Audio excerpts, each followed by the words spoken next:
Dr. Lee, later I will introduce you a little bit, then I will pass it to you. Then you pass the mic to me, right?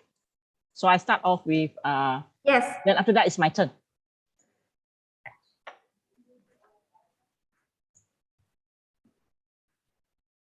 What time are we starting?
All right. Good afternoon, everyone. Dear principals, teachers, and students, a very good afternoon to you all, to all guests. This workshop is especially dedicated to Form 5 students. A fair reminder to you all, this event is the eBoost SPM revision workshop for chemistry subject, okay, organized by RIAMTEC collaboration with the Miri District Education Office. Hi, my name is Lina from RIAMTEC. Before we start, allow me to share with you about RIAM Institute of Technology, because a lot of students text me, who is RIAMTEC? Okay, in short, yes, RIAMTEC. This is our nickname. Okay, in short, we call RIAMTEC. Okay, Our campus is located in Miri, a coastal city in northeastern Sarawak, okay, on the island of Borneo. RIAMTEC commands strong local presence, okay? RIAMTEC has a humble beginning dated back to 1997 when it was established. With the support from Sarawak State Government and Miri Chinese Chamber of Commerce and Industry as the first vocational college offering agriculture and heavy machinery courses to meet the manpower needs of local industries. RIAMTEC had evolved over time from a vocational college offering TVET courses. It is now an institusi pengajian tinggi, swasta, private or English, okay, private institute of higher learning, a status awarded by the Ministry of Higher Education Malaysia in 2003. Today, RIAMTEC has two branches of education. One, TVET, and two, academic programs. Skills-based courses under TVET include automotive electrical, patisserie, culinary arts, aesthetic beauty therapy, and electrical installation and maintenance, and digital electronic. On the other hand, the academic courses under MQA include automotive engineering, electronic engineering, mechanical engineering, occupational health and safety, Bachelor of Business in collaboration with UOW, Malaysia KDU, ACCA, Accounting, Hotel Management, and Cambridge A-Level. All right, all the technical courses are recognized by JPK. Not sure what is that? Never mind. It is called Department of Skills Development, which is an agency under the Ministry of Human Resource. Whilst all the academic courses that we offer here are accredited by MQA, which is under the Ministry of Higher Education.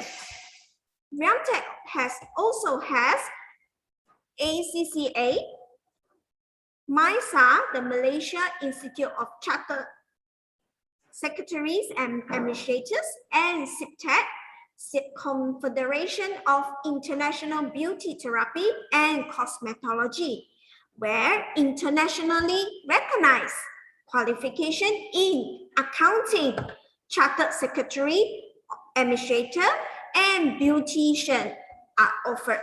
RIAMTEC, it is truly a place to integrate learning with industry and community through nurturing and developing our students with skills and knowledge for the advancement of the prosperity and welfare for our communities.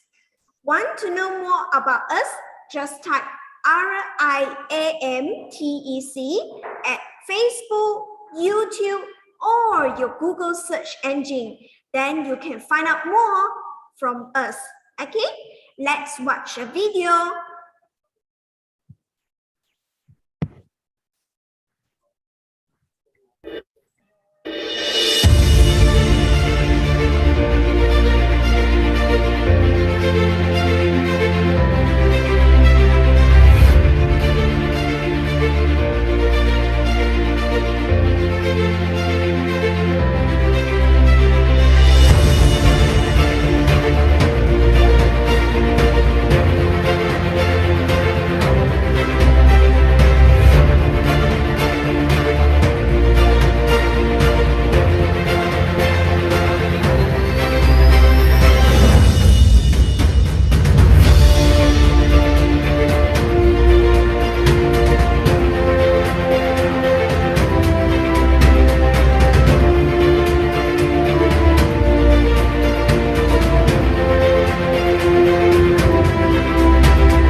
few moments later.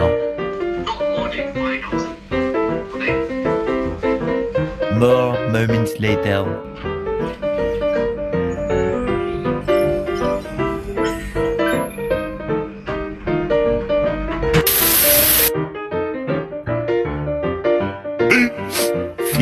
Minutes later. A few moments later.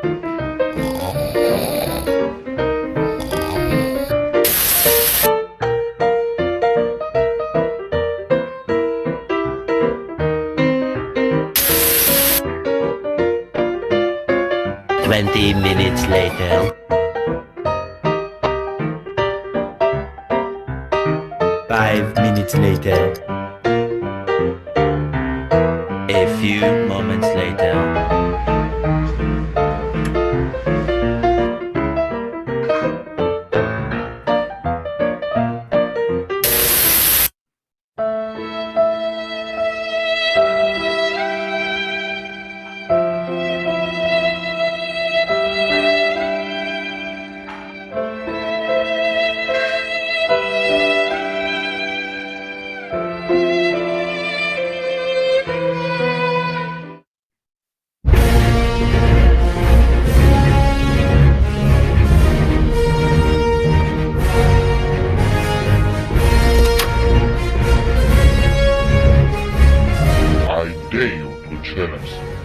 Past SPM with flying colors.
Hello, Dr. Lee. Good afternoon. Good Can you hear me? afternoon. Yes, I can hear you. Okay, let me introduce to you all a very good afternoon once again to all the guests. Okay, I would like to introduce our moderator of the day. She is Dr. Lee. She is our head of Pre-U program heading leading Cambridge A-level program. Hi, Dr. Lee. Hello, good afternoon, Lina. Hi, good afternoon. Yes, yeah. So are you passing off to me now? Yes, we can start. Yeah. Okay, a very good afternoon, everyone. And I hope you can hear me well. And thank you for attending this afternoon lecture for chemistry.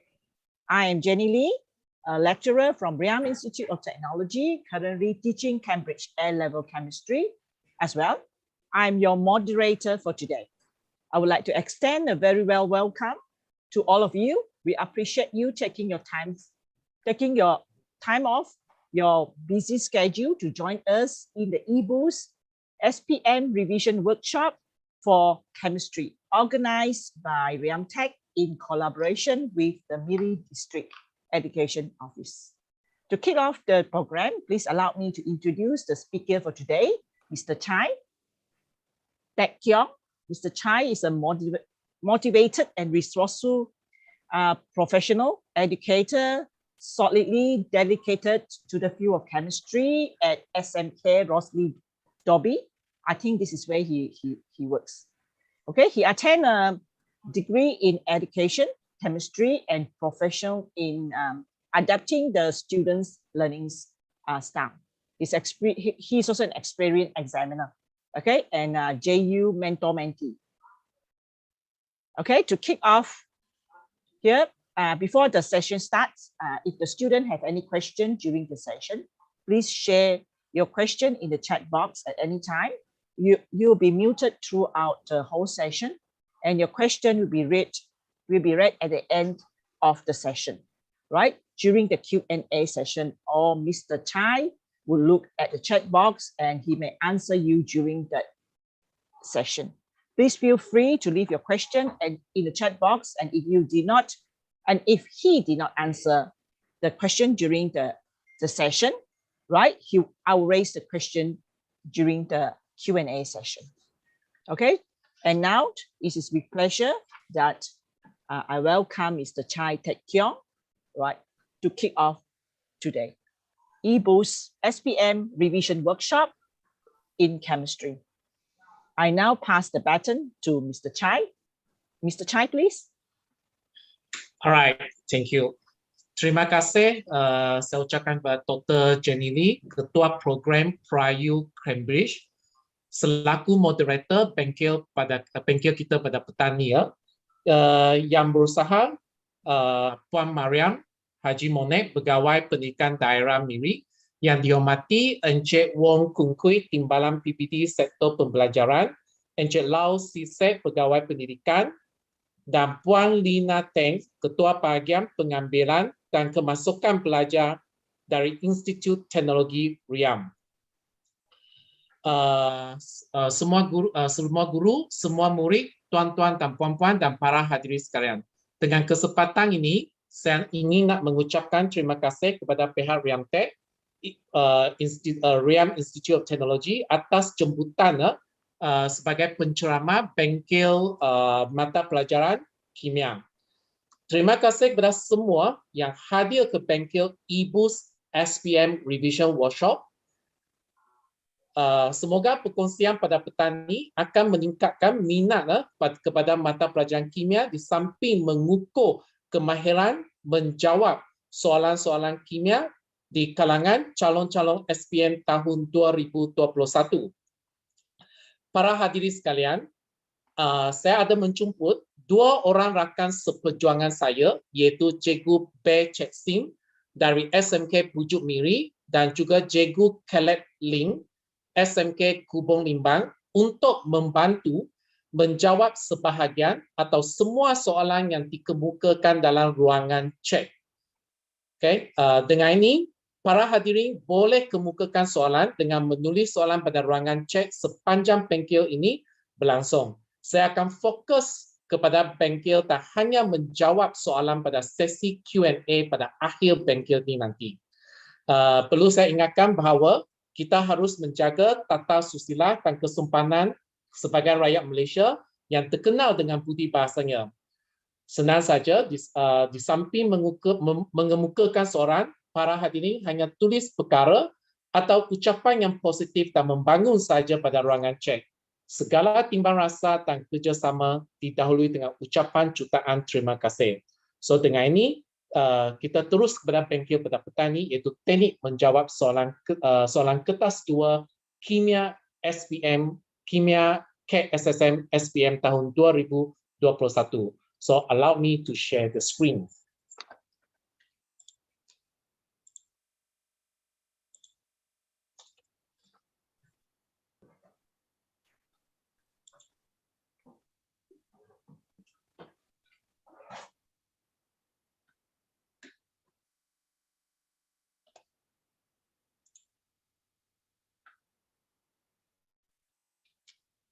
Alright, okay. So bengkel pada hari ini kita akan dilakukan secara bilingual, okay. So kimia kertas 2, item kimia kertas 2 ini akan ditaksil, format KSSM ini akan ditaksil merangkumi 5 konstruk, iaitu mengingat, memahami, mengaplikasi, menganalisis, dan juga menilai dan mencipta. So format KSSM ni, jadi menilai dan mencipta tu adalah merupakan konstruk yang terbaru untuk menggantikan konstruk sintesis. Jadi kesemua konstruk yang di atas melibatkan 3 bahagian, iaitu bahagian A, item persekutu, iaitu 8 soalan. Bahagian B, item respon terhad, iaitu soalan 9 atau soalan 10, hanya jawab 1 soalan. Dan bahagian C adalah item respon terbuka, iaitu soalan 11. Itu adalah wajib dijawab. So, okay. So, saya akan fokus kepada kertas 2, bahagian A, section A. In section A, there's a 2 question 1 and 2, which contribute same mark, which is the total is 5 mark. So, yang soalan 1 dan 2 ini hanya merangkumi konstruk mengingat dan memahami saja. So, belum lagi pergi ke konstruk aplikasi. So, apakah soalan-soalan yang melibatkan konstruk mengingat dan memahami? So, sebagai satu contoh, the first question here is from chapter 2 here, which is matter and atomic structure, which is from form 4. So, number 1, question 1. Table 1 shows 5 elements, P, Q, R, S, and T. So, menunjukkan 5 unsur, P, Q, R, S, and T. So, jadual 1 ini, dia menunjukkan dia ada proton number and nucleon number. So, soalan 1A. What is mean by isotope? Pelajar-pelajar boleh jawab dengan dalam ruangan chat supaya rakan-rakan seperjuangan saya pun boleh komen dan membetulkan sekiranya jawapan calon adalah salah. Okay. By the way, what is mean by isotope? Okay, so jawab. I think you all know that what is mean by isotope. So ini adalah aras pengetahuan di mana kamu lihatlah isotope ni, how to define the isotope. So this is how we're going to define the isotope. Atoms of the same element with same proton number / number of proton and different nucleon number or number of neutron. Okay, so I would like to call one of my student here. Okay, Hazika, are you there, Hazika?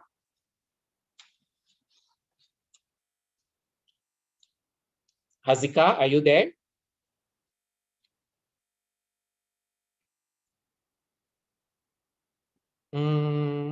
Hazika, you're not there, is it?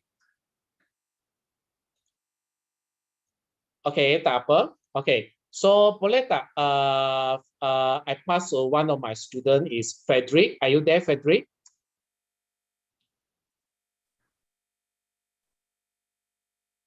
Cikgu Chai, is it called ZEAZ, your student? I forgot you need to make a host to unmute them. Oh, yeah. So okay. Hazika name is ZEA. Yes. Okay.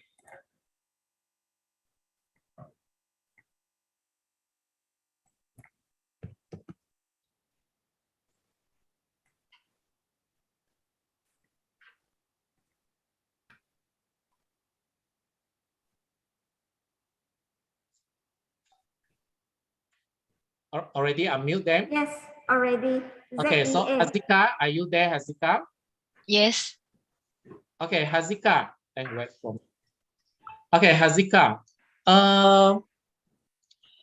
If you look at my answer, there's atoms that are underlined, which means that it's a kind of very important for you to fill in. So if the student or candidate did not write atoms, just write element or same element with the same proton number but different nucleon number, can it be accepted, Hazika? Oh. Hazika?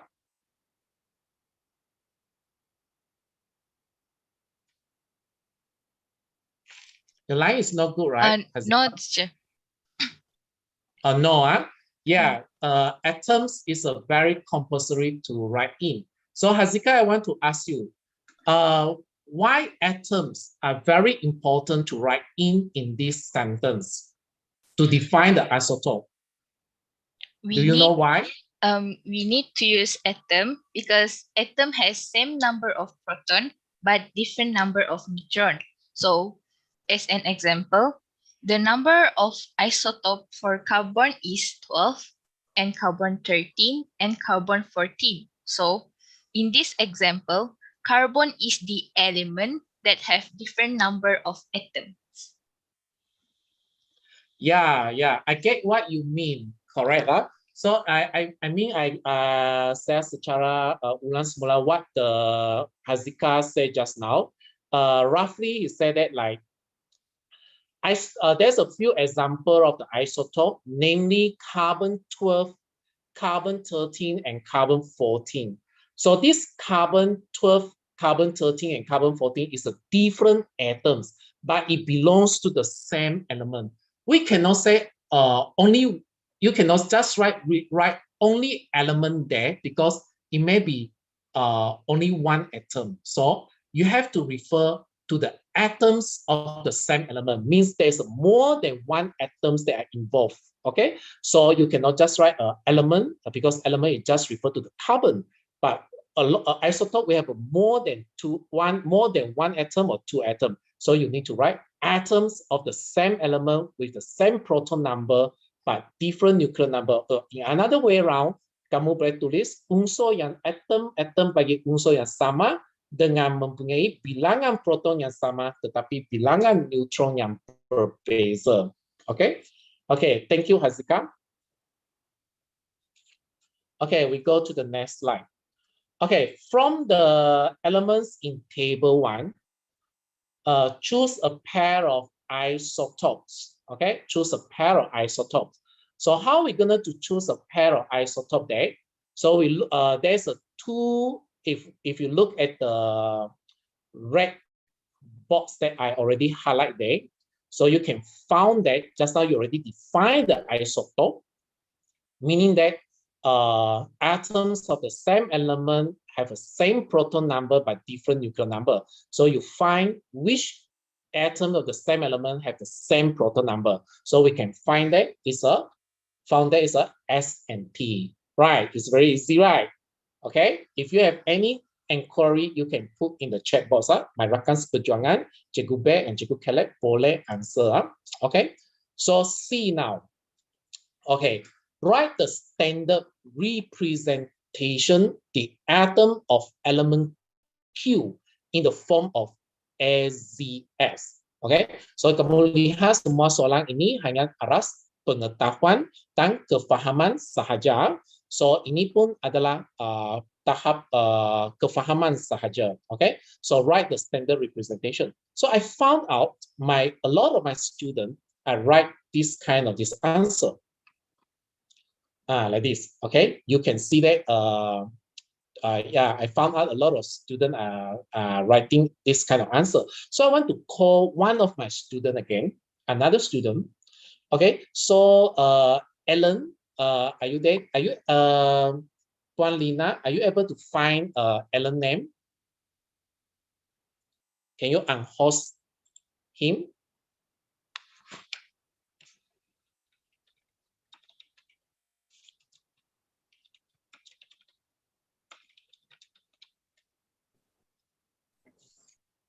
Alenyon. Is that a correct name? Yeah, I think he sound up. He replied. He responded. Okay, so Ellen. Hi, Ellen. Okay. Yeah, Ellen.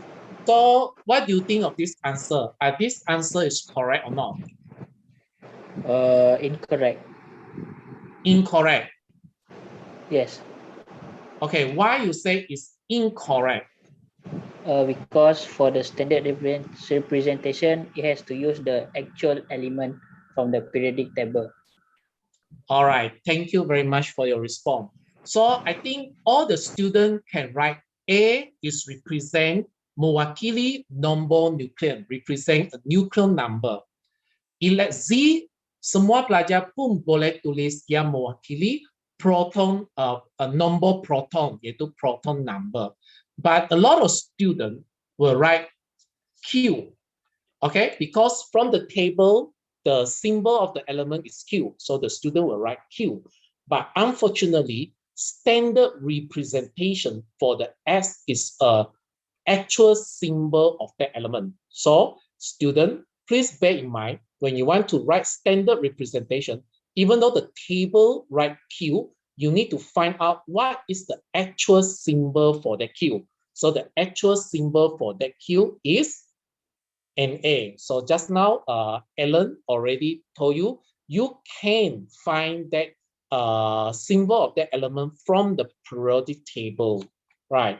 Okay, boleh ya? Harap saya dapat menjawab jawapan Anda. Kalau ada kemuskilan lagi, boleh write something in the box chat. Thank you. Okay, now we come to the draw the atomic structure of atom P. So now I will call another one student. Okay, so total I have 5 students here. I will call 5 students only. 5. Okay, I want to call another one student. Draw atomic structure of atom P. Kalau kita nampak atom P di sini, okay, proton number is 8, right? So a lot of students can draw 2.6. Draw like this. Yeah, okay. P, okay. The nucleus is you can write with the symbol with P, or you can write with the symbol, actual symbol of O. Up to you. Can. Okay. Tetapi will this diagram can be awarded as a full mark here. Allocated mark here is 2 marks.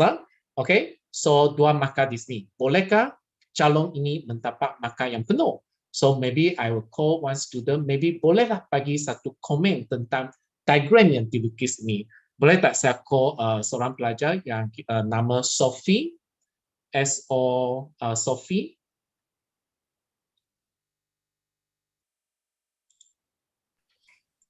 Cikgu, bolehkah saya tahu Sophie yang mana satu? SOFEA ataupun SOFIE?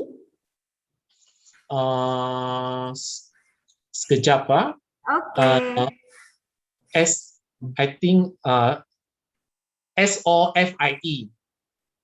Okay. Hello. Yeah, hello. Yeah, Sophie.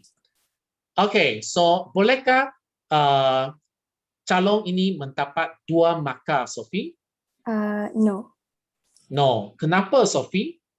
because when we draw electron arrangement, we must have proton and neutrons. So as you can see, there's no proton and neutrons. So in the nucleus, we should write 8 protons and 8 neutrons. All right, thank you, Sophie. Okay, so okay, I have to emphasize on the question, the keyword of the question they asked, which is atomic structure. So the student jawapan yang ditunjuk di sini, the answer that's shown at here really cannot get a full mark, as the student only draw electron arrangement. Okay, draw electron arrangement means that the student can arrange the electrons in the first shell and in the second shell. But about the atomic structure, like what Sophie said just now, you need to show the 3 subatomic particles in your atom, which is the nucleus consists of 8 proton and also 8 neutron as well. Thank you, Sophie, for your comment. Ya, betul. Tidak boleh mendapat 2 markah. Okay, mungkin hanya boleh dapat 1 markah saja. So nak dapat 2 markah, so sila sekutu atom ni mesti apa? Perlu ada tunjukkan the zara-zara subatom, iaitu berapa proton and berapa neutron dalam nucleus Anda. Barulah yang kita panggil sekutu atom. Boleh ya? So thank you. Okay. So I saw there's a lot of question pop out. Okay. So kalau rakan seperjuangan saya belum menjawab lagi, nanti sampai at the end of the Q&A saya akan menjawab. Okay. So bear with me in this 2 hours time. Okay. Okay, now soalan 2, masih. Soalan 2 adalah masih ya. Okay, soalan 2 adalah masih 5 markah. And dia juga masih merupakan konstruk pengetahuan dan kefahaman saja. Okay, so chapter 8. So student, are you love chapter 8 or not? Manufacture substances in industry, which is in form 4.1. Are you love chapter 8 or not? For me, I kind of love chapter 8 because it's tak banyak menganalisis, tak banyak mengaplikasi. Banyak orang cakap susah, boring ya, kimia susah. I don't think it's kimia susah. Okay, so I think chemistry is fun. Okay, chemistry. Okay, so bagi saya, I think for the chapter 8, I think you boleh, I think you buat banyak pembacaan, and saya rasa boleh buat punya. Okay, so tak susah sangat chapter 8. Okay, memang tak susah sangat. It's just like reading a book only. Okay, so diagram 2 shows two manufacture substances in industry. So Raja 2 menunjukkan 2 bahan buatan dalam industri. So the lid of the pot is made of glass. Penutup periuk dibuat daripada kaca. So state the main component of glass. Okay, so kalau kamu ada membaca, kaca tu dibuat daripada pasir, sand. So what the main component in the sand? So of course is a silica. So silica, or you can write silicon dioxide ataupun silicon dioksida. Okay ya. So hanya jawapan ini saja, sama ada kamu jawab silica ataupun silicon dioxide. Okay. So I think ini adalah aras pengetahuan, tidak susah sangat. Okay, yang ini. Suggest the type of glass that is most suitable to make the lid. So kita ada belajar ada 4 jenis kaca. Okay, betul. Satu is fused glass. Second, soda lime glass. Third, borosilicate glass. And fourth is the lead glass. Betul? So mana satu jenis kaca ni sesuai untuk membuat penutup tersebut. So I will call one student to answer this. Okay, so the name is Aslam. Okay, so Puan Lina Teng, are you able to see the name of the student named Aslam?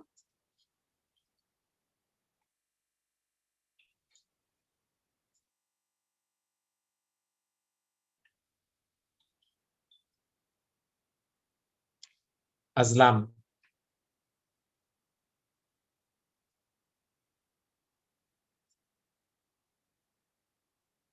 Aslam Ahmad. Wait.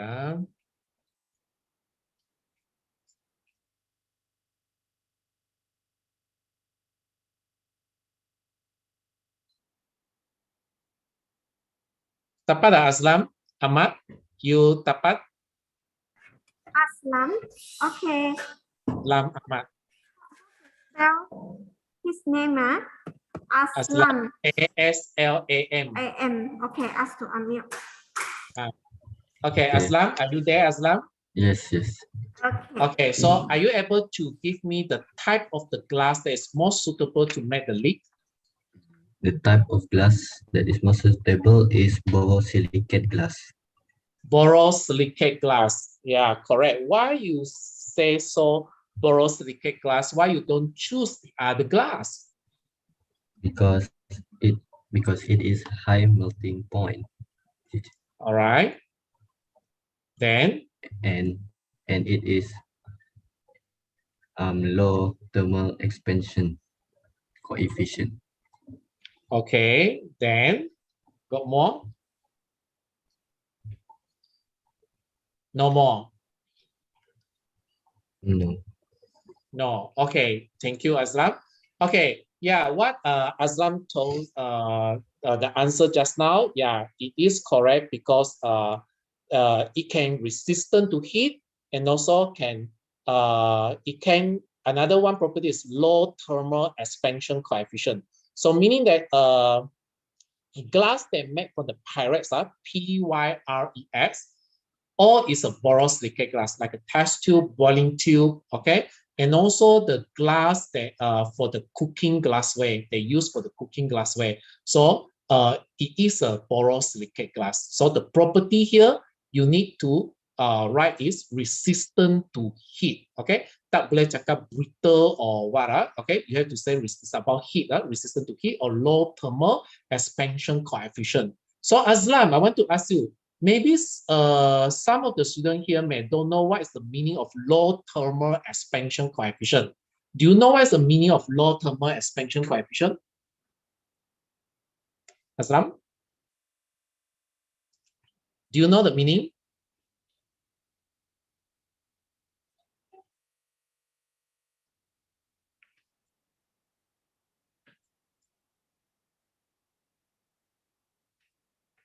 Oh. Okay, never mind. So, okay, all right. So, okay, never mind. He muted again. Okay, so low thermal expansion coefficient means that that glass can will not crack easily if there's a sudden change in temperature. Okay, dia tak akan retak dengan mudah sekiranya kamu ada terdapat perubahan suhu yang tiba-tiba macam tu. So that is called low thermal expansion coefficient. Okay, okay, then we come to the second question. Okay, so the second question is about practice. Okay, saya rasa okay, saya akan call another one of my students here. It's called Frederick. So yeah, Frederick. Frederick Pika. Yeah, Frederick Big. Okay. Can you, Paulina, can you unmute just now the 5 students that I called just now? Hadika, Ellen, Sophie, Aslam, dengan Frederick. Yes, yes. Nanti mereka akan bergilir-gilir nanti. Okay, Frederick. Here. Frederick, are you there?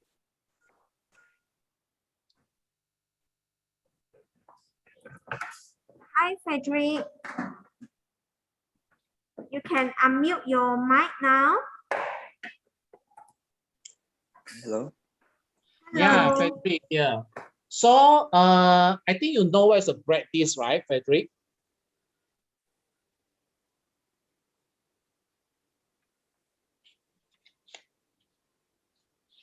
Yeah, Frederick, are you able to talk?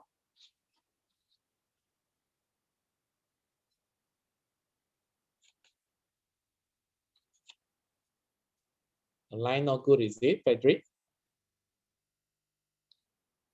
Okay, maybe Frederick line is not good. Okay, never mind. Okay, they're lagging. Okay, never mind. So what advanced ceramic, there's a 2 types of ceramic there. One is a traditional ceramic and another one is advanced ceramic. Kalau traditional ceramic ini, dia adalah diperbuat daripada tanah liat. Okay, diperbuat daripada tanah liat. But advanced ceramic is not diperbuat daripada tanah liat. Dia diperbuat daripada inorganic substance, which is oxide, carbide, and nitride. So state the name of an advanced ceramic substance that is suitable to make the bread dish. Okay, so you need to read the book. What are the name of the advanced ceramic substance? Which is it come from the oxide? Is it come from the carbide? Or is it come from the nitride? So if you got read our textbook there, so advanced ceramic substance that is to make bread dish is called silicon carbide. Okay, silicon carbide. So you remember advanced ceramic is from the inorganic substance, which is 3, oxide, carbide, and nitride. So yang ini bread dish ini dia guna silicon carbide. Okay, so yang what is the property of the substance name in B1 according to its use? So I don't know, Frederick, are you able to talk now? Are you still lagging or not, Frederick? Still lagging? Okay, mungkin. Okay, kalau mungkin still lagging, it's okay. So what is the property of the substance name B1 according to its use? So Aslam, can I call you Aslam? Yes.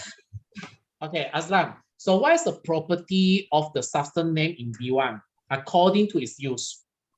One property of the substance is it has higher heat resistance. Okay, there another one. And it can withstand thermal shocks. Okay, higher heat resistance and can withstand thermal shock. Jadi saya mau tanya Aslam. I want to ask Aslam. Kalau pelajar hanya tulis higher heat resistance saja, cukup tak? Is it enough? Higher heat resistance? No. Why you say no? Because that property also can refer to traditional ceramic too. Yeah, you are correct because traditional ceramic also can possess higher heat resistant property. So when we say advanced, so means that it must be have the other property that traditional ceramic don't have one. So the other one just now you say can withstand thermal shock, yaitu boleh tahan kejutan thermal. Tetapi mungkin pelajar di sini mungkin tidak faham apa maksud thermal shock ini, can withstand thermal shock. Mungkin Azam bolehkah kamu jelaskan di sini? Are you able to explain what does it mean can withstand thermal shock? Withstand thermal shock means it like sudden change of temperature. Then for example, like when the break disc is hot because it's going so fast, so when it suddenly got raining, so it will become cold and it will not it still can withstand it. Yeah, correct. Okay, I get what you mean lah. Okay, so let's say the practice is suddenly hot. Okay, then tiba-tiba dia sejuk ke ataupun there's got raining or what. So tiba-tiba there's a sudden temperature change. So the thermal shock ni tak macam glass, it will crack or will brittle. Okay, kalau dia ada tiba-tiba thermal shock, but here practice will not. So it can withstand that thermal shock. That meaning. Okay, I get what you mean. Thank you, Aslam. Okay, so sudah habis dua soalan tadi ya. So is it very easy, right, student? So hanya aras pengetahuan dan juga aras kefahaman saja. So tidak, saya rasa tidak susah sangat for the question 1 and 2. I believe that all the students able to answer for it. Okay, so now we go to the question 3 now. Okay, so question 3, soalan 3 dan soalan 4 adalah meliputi konstruk yang sama, yaitu mengingat, memahami, dan mengaplikasi. Sekarang ada satu aras mengaplikasi. Biasanya penghitungan adalah aras konstruk aplikasi aplikasi ini. Okay, so 3A. So the question 3, this is a question from the chapter 6, which is periodic table of elements in form 4. So number 3A, element X is located in group 1 in the periodic table of elements. What is the other name of the group 1? So bahasa Melayu, unsur X berada di kumpulan 1 jadual berkala unsur. Apakah nama lain bagi kumpulan 1? So it means that there's other name that we can refer for the group 1. So apakah nama itu? So soalan A ini dia adalah aras pengetahuan sahaja. Okay, so saya rasa semua student can write right. You can put the answer now. Yeah, sebelum saya tunjukkan jawapan, I think student can put the answer first before I show the answer. Yeah, sebelum saya paparkan. Okay. Ya, tengok semua pelajar pandai sudah letak jawapan itu. Okay? Ya, betul So, ya betul. Memang alkali metal or logam alkali. Betul. Ya, thank you. Okay. Write the formula of ion that form from atom of element Z. Pelajar pun boleh apa? How to say? Jawab the formula of ion that form from atom of element Z. Okay. Dalam chat sebelum I show my answer lah. So before that, I also want to call my student here to answer this one also, whether she able to answer or not. All right. So I want to call my student Hazika. Are you able to unmute yourself, Hazika? Hello. Yeah, Hazika. So what is the formula of ion that form here from atom of element D? Z minus. How do you know is a -1? Why not -2? Why not -3? This is because it has 7 valence electrons, and atom Z will accept 1 valence electron to obtain stable octet of electron arrangement. Ya, correct lah, Hazika. Apa yang you cakap memang betul ah. So Z itu adalah mempunyai 7 bilangan elektron valence. Betul. Okay, kerana dia terletak pada kumpulan 17 ah. So memang bilangan elektron valence adalah 7. Kalau 7, so just now Hazika already told you guys that atom of element Z will accept 1 electron. Okay, in order to achieve the stable octet electron arrangement. So it receives 1 electron, so the formula of ion is Z negative only. Yeah, no need to put -1, just negative enough to show that it's a -1. Thank you. Okay, so now we go to the next question. Okay, so X reacts with Z. Okay, so X adalah dari kumpulan 1, Z adalah daripada kumpulan 17. So, what type of chemical bond is formed in the reaction? So, apakah jenis ikatan kimia yang terbentuk di sini? So, this kind of very easy. Yeah. So before I show the answer, the student may write down the answer first so that you can check your answer later on. Why not? Okay. Hope that there's an interaction between you and me. Okay. So before that, I want to call one of my students to answer it, whether she able to answer it or not. Okay, so he able to answer it or not. Okay, so Ellen, are you there, Ellen? Ellen?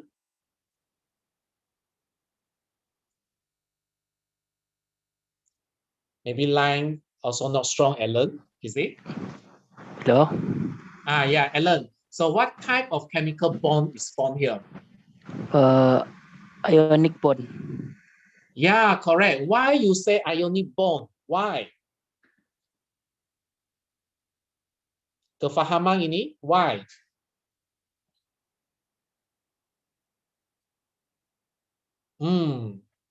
Okay, he's stuck over there. Maybe the line not good on his area. Okay, so I think that student able to answer why, because yeah, continue. The reason is because X is metal and Z is non-metal. Yeah, correct. So X, which is belongs to the group 1, berada pada kumpulan 1, merupakan logam. So Z adalah berada di kedudukan kumpulan 17, dia adalah bukan logam. Kalau logam bertindak balas dengan bukan logam, maka dia akan membentuk ikatan ionik. Very good. So draw the electron arrangement of the compound form. So I will draw it here, okay, to show you how to draw this electron arrangement, which is konstruk aplikasi ya. Tadi saya cakap soalan 3 dan soalan 4 ada konstruk aplikasi ya, di mana you perlu buat aplikasi ni, draw the electron arrangement of the compound form here. So the first cara pertama, you must know the ratio first. Nisbah bilangan X, bilangan Z berapa yang you nak lukis. So macam mana saya tahu berapa bilangan X dan bilangan Z, ion Z yang saya perlu lukis? So you can write this formula like X plus, X adalah plus, dia donate 1 electron is plus, Z is receive 1 electron is Z negative. So bila you buat macam taraf silang, so formula yang terbentuk adalah SZ. Okay, kalau SZ maksudnya kamu perlu lukis 1S dengan 1Z saja. Nisbah tu sangat penting. So how I'm going to draw 1S and 1Z? So yang pertama, you perlu lukis nucleus. Nucleus perlu lukis. So you must show the nucleus. Don't only X only like this. Okay. So this is not a nucleus. So nucleus, you must have a small circle around that X. Then the first shell adalah filled with 2 electrons. And second shell are filled with 8 electrons. Okay ya, tak jadi masalah kan? So achieve octet already because atom S is 2.8.1. So if you want to draw ion X, so you only need to draw 2.8 only. Macam ni, okay? So now on the next is on the right side, okay, is Y. Okay, nucleus di sini ya. So nucleus, so the first shell filled with 2, second shell filled with 8, diisi dengan 8 elektron, then the third shell pun diisi dengan 8 elektron juga. You boleh guna dot and cross, up to you. Okay, saya boleh guna semua titik pun boleh. Okay, 8 because atom Z, sorry, not Y. Atom Z, sorry, atom Z. So atom Z is 2.8.7. So you receive 1, dia achieve octet 2.8.8. So you perlu lukis negatif di sini. Okay, here. Jadi ada S and Z here. Boleh ya? So saya rasa senang. Asalkan nisbah mesti betul. 1X, 1Z. And you perlu achieve stable, is it octet or duplex? So X is an octet. Z also octet. Mesti check whether it's achieved octet or not. Lepas tu, the number of the charge must be correct also. Plus, is it plus or 2 plus? Is it negative or 2 negative? Okay, from this question, of course, it's 1 plus and 1 negative. Okay, so kalau kamu dapat lukis macam ini, then congratulate for you guys. Okay, thank you. Inilah cara dia. This is why use a dot and cross off. Okay, so now we come to C. Okay, question C, kefahaman ni. Explain why the compound formed by the reaction between elements X and Z is able to conduct electricity in molten and aqueous solution. Once you draw already for compound XZ, this compound seperti yang ini, adakah seperti yang ini boleh mengkonduksi arus elektrik dalam keadaan lebur? Dia memang boleh mengkonduksi arus elektrik dalam keadaan lebur, tetapi soalan dia tanya, terangkan mengapa XZ seperti yang XZ hanya boleh mengkonduksi arus elektrik dalam keadaan lebur atau aqueous sahaja. So, boleh pelajar pun boleh answer in the chat box supaya guru-guru lain, rakan seperjuangan saya boleh lihat jawapan anda sebelum saya show my answer. Okay, yeah. Maybe I can wait for a while for you to write your answer first before I continue, before I show my answer. Yeah. Why compound formed by the reaction between element X and Z is able to conduct electricity in molten and aqueous solution? Only in molten aqueous solution. Ada. Sudah ramai calon yang menjawab. Kalau sudah ramai calon yang menjawab, so I will show the answer now. So jawapan dia adalah kerana seperti yang SZ ini dia mengandungi ion-ion yang bebas, bergerak bebas consists of freely moving ions. Okay, so if the student write consists of freely moving electrons, tak boleh. Okay, the concept mesti betul. Okay, so if in aqueous solution or in molten form, apakah particles ini? Okay, so particles ini adalah freely moving ions. Okay, freely moving ions. Dia bergerak sana, bergerak sini, that carry the charge. So you must write freely moving ion. Bukan bergerak sana, bergerak sini ialah electron. Electron cannot move in the solution. So student, please know the concept electron doesn't move in the solution. Okay, boleh? So moving in that solution in the molten aqueous is ions. Okay, positive ion and a negative ion that move freely. Boleh ya? Okay, kalau boleh, so I will go to the next question. Okay, come to the question 4 right now. Okay, so soalan 3 dan 4 masih mengingat, memahami dan mengaplikasi ya. Soalan 3 dan 4 tu dia hanya merangkumi 3 konstruk sahaja. So yang soalan 4 ni I take from the chapter 6. Okay, chapter 6 from the chapter 6 which is acid, base and salt, iaitu in form 4 chapter. Okay, so mesti ada konstruk mengingat. Maksudnya ada soalan ni, what is mean by weak acid? So kita tengok label dahulu. So diagram 4 shows a label on a reagent bottle containing a chemical substance. Menunjukkan label pada sebuah botol reagent yang mengandungi satu bahan kimia. So label ini sudah ada bagi formula untuk kamu, CH3COH. Maksudnya nama dia adalah ethanoic acid, right? Yeah, so strength of the acid is a weak acid. Property dia boleh dissolve in water and also can dissolve in methyl benzene. Yeah. Okay, so soalan aras pengetahuan dia tanya, what is meant by weak acid? So jawapan yang ditunjukkan di sini adalah ini. Yeah, okay. Yeah, just now there's a student Chloe answer acid which that. Okay. So kalau boleh Chloe, okay, kalau boleh Chloe.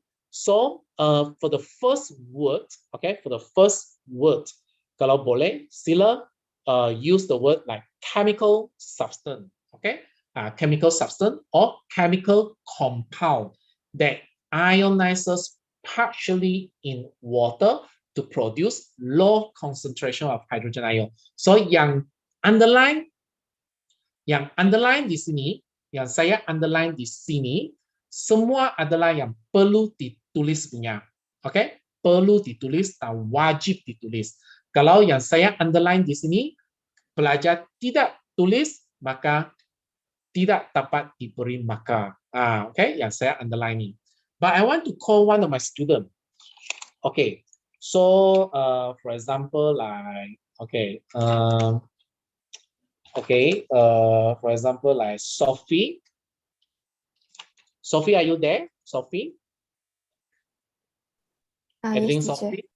Yeah. So, if a student, from the diagram 4, kita dapat lihat, property of acid, dia guna ayat dissolve in water and also methyl benzene.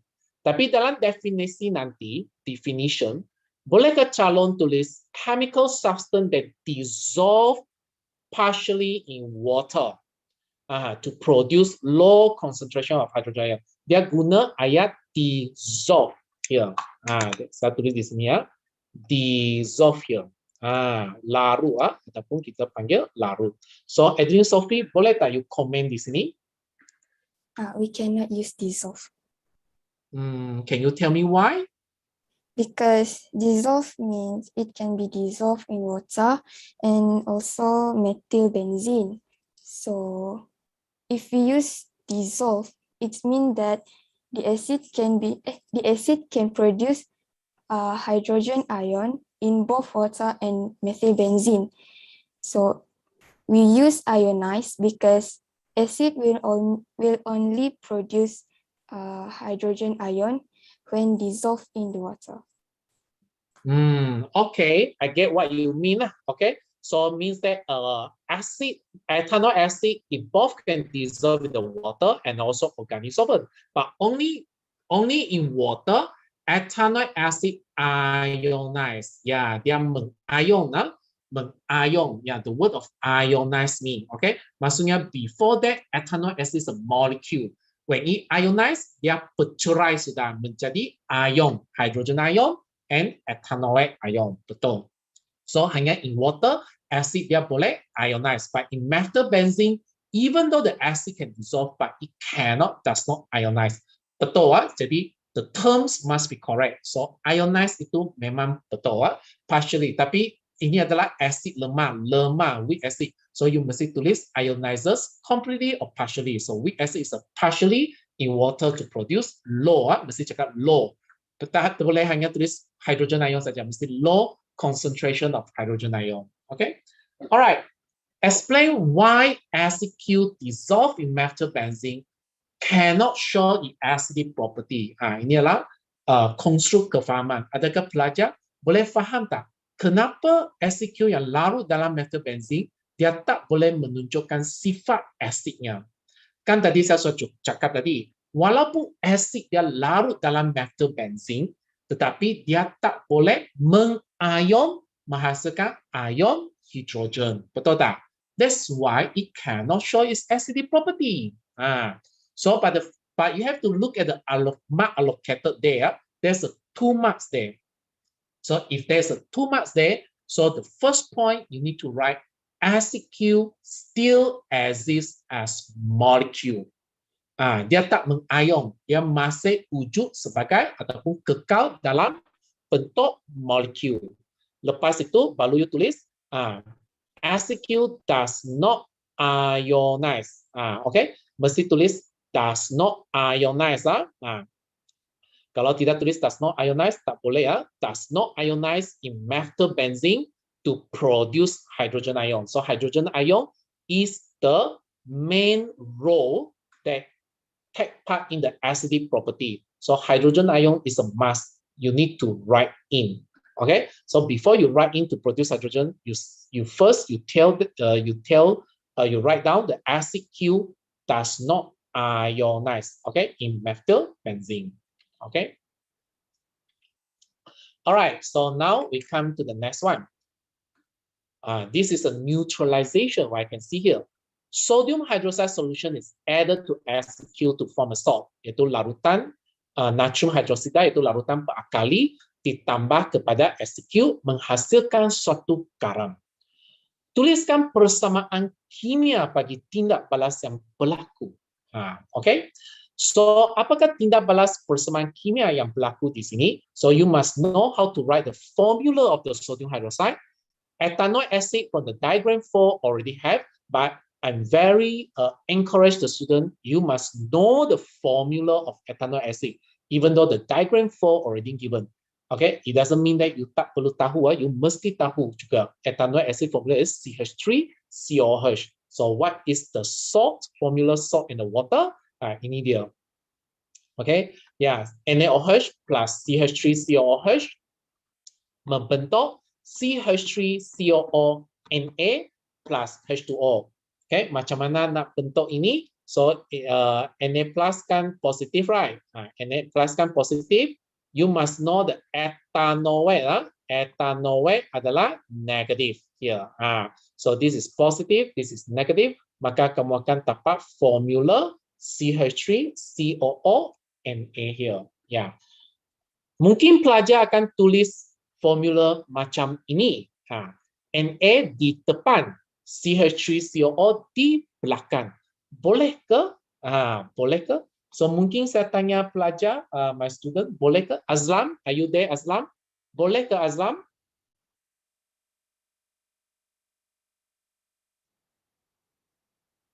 Azlam?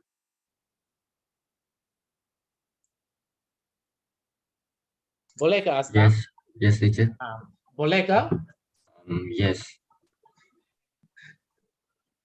Comment sikit. Why? Yes.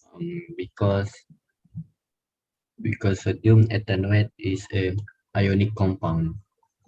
Bolehlah. Kalau ionic compound ni, biasanya kita boleh tulis macam ini ya, pun diterima. Not wrong. Okay? Ya, tidak salah, tak akan dihukum.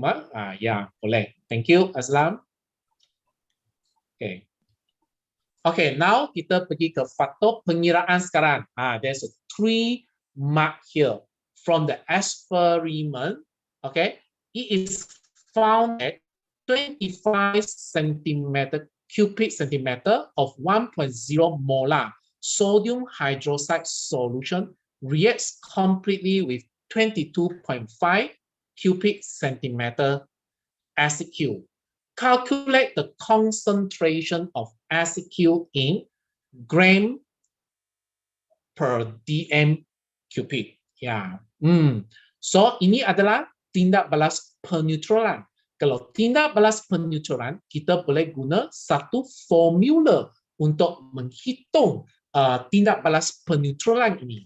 Jadi apakah formula yang kita boleh pakai untuk mengira formula ini? Okay, so what do you think? How about Azlam? What do you think?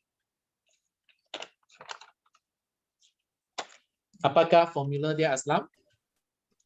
MAVA over MBVB Okay. equal A over B.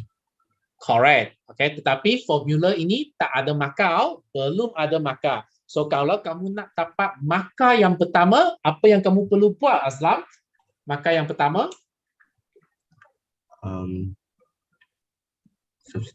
Fill the number. Okay, so how to fill the number? MA times 22.5 over MA times what? Times volume 22.5. Okay, volume of acid. Okay. Over 1 mole times 25 cm.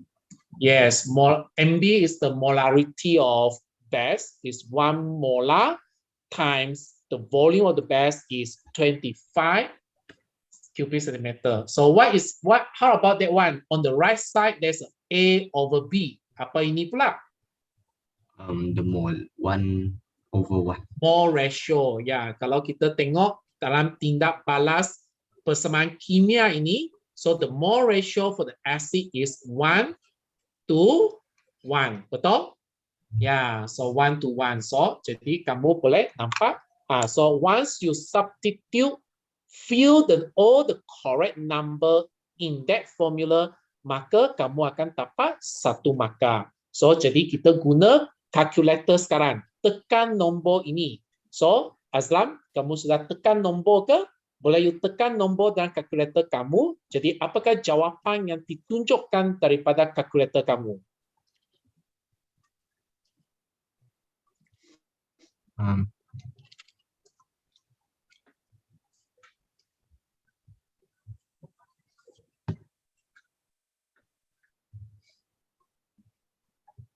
I got 25 times 1 divide 22.5. I got 1.1. 1.1. Can 1.1 or 1.11 pun boleh. Kamu akan nampak as if there's a lot of decimal point. Betul tak, Azlam? Yes. Yeah, okay. So yeah, betul. 1.111. But in SPM, you no need to put so many 1 sampai panjang-panjang lah. So you can round off to 2 decimal place. Why not? Okay. But Azram just now told me 1.1 pun boleh. Okay. Tapi tak boleh 1.0.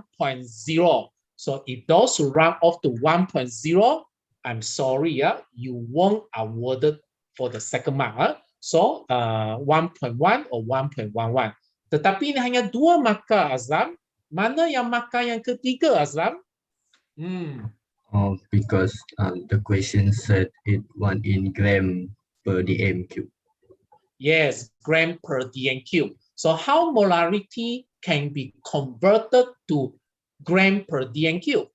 How you change the unit? Times the molar mass. Yes, so the question already given, the molar mass of the cube, yaitu GC molar adalah 74. So you just times it. 1.11 times 74, you akan dapat jawapan adalah 82.14 gram per dm cube. Betul. So kamu akan dapat markah yang ketiga. Well done, Azlam. Thank you very much for your answer. Okay. Thank you. So we go to the next one. Jadi saya rasa dalam SPM nanti 3 markah pengiraan ini saya rasa you semua boleh dapat markah penuh. I believe that you all can do it. Okay? Yeah. Alright, now we come to the question 5. Okay, sekarang question soalan 5 dan soalan 6. Sekarang aras dah semakin tinggi ya, budak-budak. Okay, sekarang daripada konstruk mengingat, memahami, mengaplikasi. Tadi mengaplikasi tu kita ada draw the electron arrangement. Kita pun ada buat pengiraan. Sekarang soalan 5 dan 6 dah pergi ke aras menganalisis sekarang. Okay, so we look at the question 5. Diagram 5.1 shows a dialogue between Mak Tija and her son Amin when preparing salted fish, iaitu ikan masin. Okay, dialog antara Mak Tija dengan anak lelakinya Amin semasa menyediakan ikan masin. So Amin tanya mak dia, so Mom, what are you doing? So Mak Tija jawab, I am making salted fish. Amin, please help me put that substance onto this fish. Amin jawab, okay, Mom. Okay, so what is the question? So based on the diagram 5.1, state the name of the substance meant in the dialogue. So I have a circle, a red box there. Okay, red box. Okay, yang kotak merah tu. So salted fish. So apakah substance that you are added to the salted fish? That one. Okay. What are the apa itu? Okay. So maybe kita tanya siapa? Maybe Hazika. Macam mana Hazika?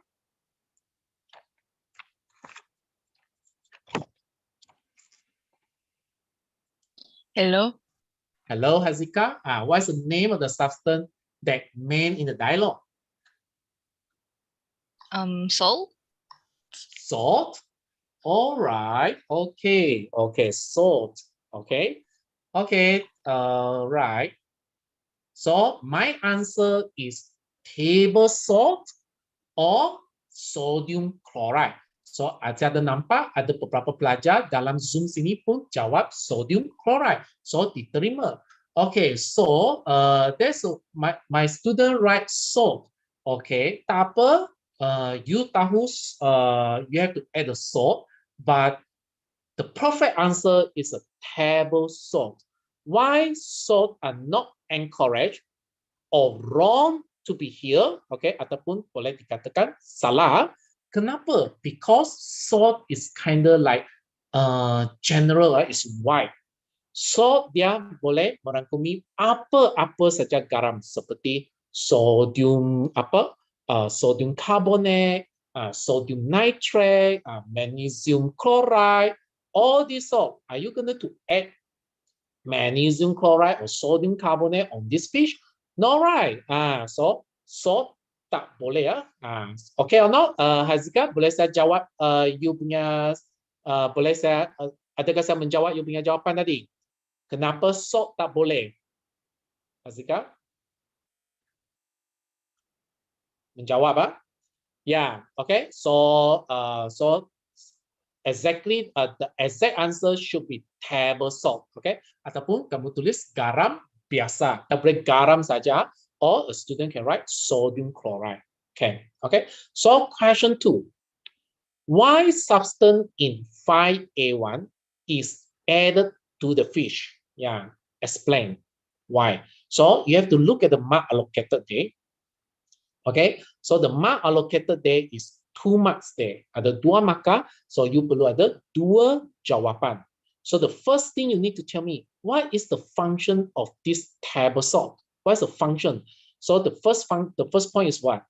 Maybe I wait for the calon-calon menjawab dahulu sebelum saya show my answer. Boleh tak? Ataupun calon menjawab dahulu. Boleh? Ya, calon boleh menjawab dahulu.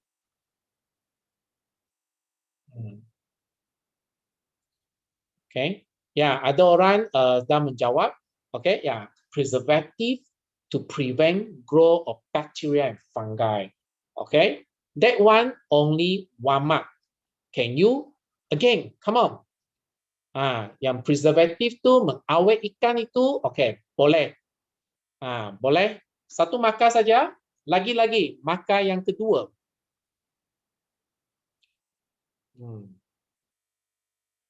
Ada calon dia direct message me ya. So please don't direct message me ya.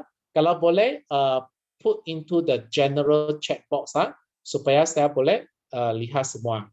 Supaya kawan-kawan, guru-guru seperjuangan saya boleh menjawab, boleh tolong kamu ya. Yeah, correct. Very good. To slow down by absorbing the water from the fish. Wow, you all are very good. Okay, tadi yang sok garam boleh kah? Memang tak boleh ya. Okay, yeah, to preserve the fish. Dorang dah menjawab untuk mengawet ikan or as preservative pun boleh ya.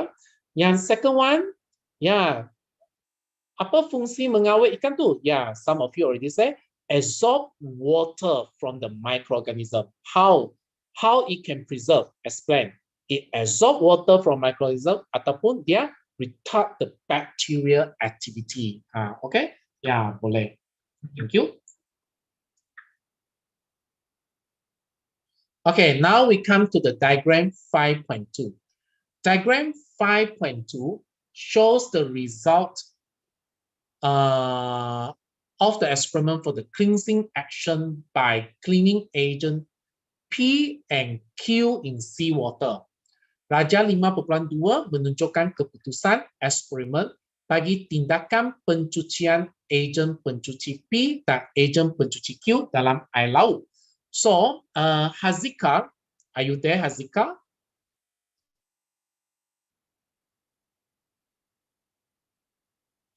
Hazika, are you there, Hazika?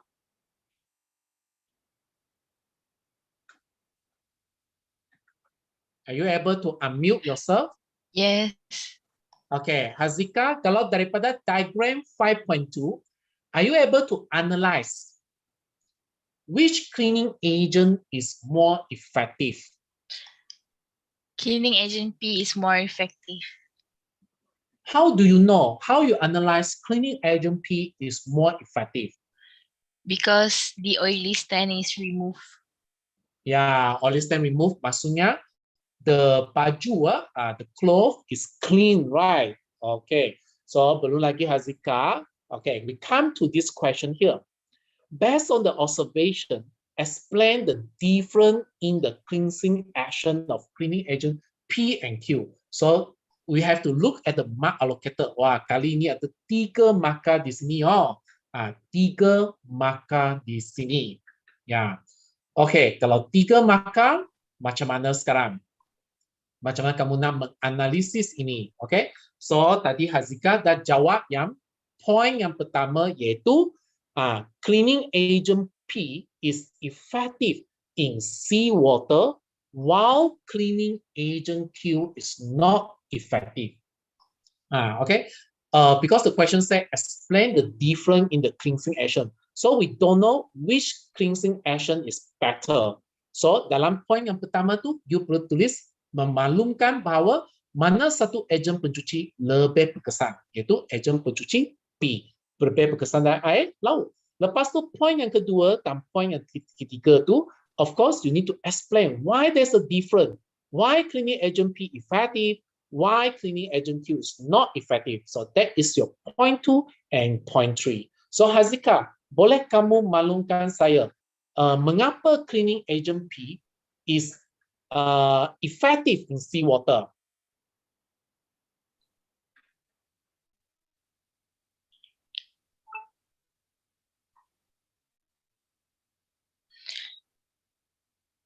Because agent P reacts with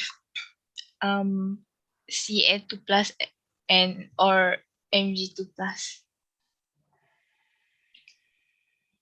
Ada lagi? Tak ada lagi? No. Okay, can you repeat again your answer, Hazika? Can you repeat again your answer?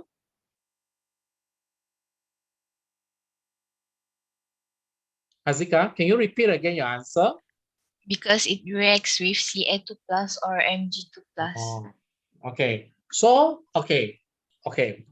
So, tak apa. Thank you for your response, Hazika. Okay. So, why I can hear that from Hazika say that it will react with Ca2 plus or Mg2 plus. Okay, itu saja. Sebenarnya ayat tu dia belum lagi lengkap, belum lagi lengkap. You have to say it reacts with the calcium or magnesium ion to upper product yang what is the end of the product? Because P and Q still can, both of them can react with the calcium and magnesium, but we want to know what is the product. Product is the important. And satu lagi, Hazika, kalau boleh jangan guna it, it reacts, okay? Because what is the istilah kita mesti betul. What are the particles that react with the calcium and magnesium is anion of P. Okay, don't write it or P. P react. P itu adalah detergent. Okay, so when you say reacts with the calcium and magnesium, must be the particles of that detergent. So the particle of that detergent kita boleh panggil anion ataupun ion. Anion ataupun ion reacts with calcium or magnesium. Just now Hazika bagus dia ada tulis reacts, bertindak balas dengan calcium atau magnesium. Okay, to produce ini end of the product mesti ada. To produce what? To produce soluble salt. Ataupun in another way around you can write anion of P reacts with calcium magnesium ion and does not form scum. I want to know the end of the product ialah kamu apa. Either you can write to produce soluble salt ataupun tak membentuk kekal. Ini adalah poin yang kedua. Boleh tak Hazika? Kalau boleh, saya rasa poin yang ketiga you boleh tulis sekarang dengan ayat yang lengkap lagi, iaitu Q. Macam mana sekarang Q? Why Q is not effective, Hazika? Poin yang ketiga.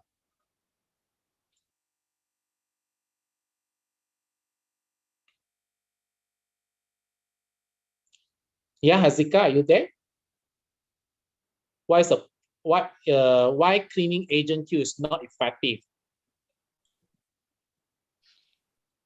Cleaning agent Q is not effective because it cannot react with calcium or magnesium ion to produce soluble salt. Oh, okay. All right. No. Okay. Okay. So actually, both of the cleaning agent can react, Hazika. Detergent pun boleh bertindak balas dengan calcium or magnesium. Salt, sabun pun boleh bertindak balas dengan calcium ataupun magnesium. Just now I say just now at the first, kita perlu lihat produk dia ialah apa. And satu lagi, apa yang bertindak balas dengan calcium dan magnesium mesti tulis anion of P. Tak boleh sekali lagi ya Hazika, jangan tulis it. IT to it ataupun detergent saja, tak boleh.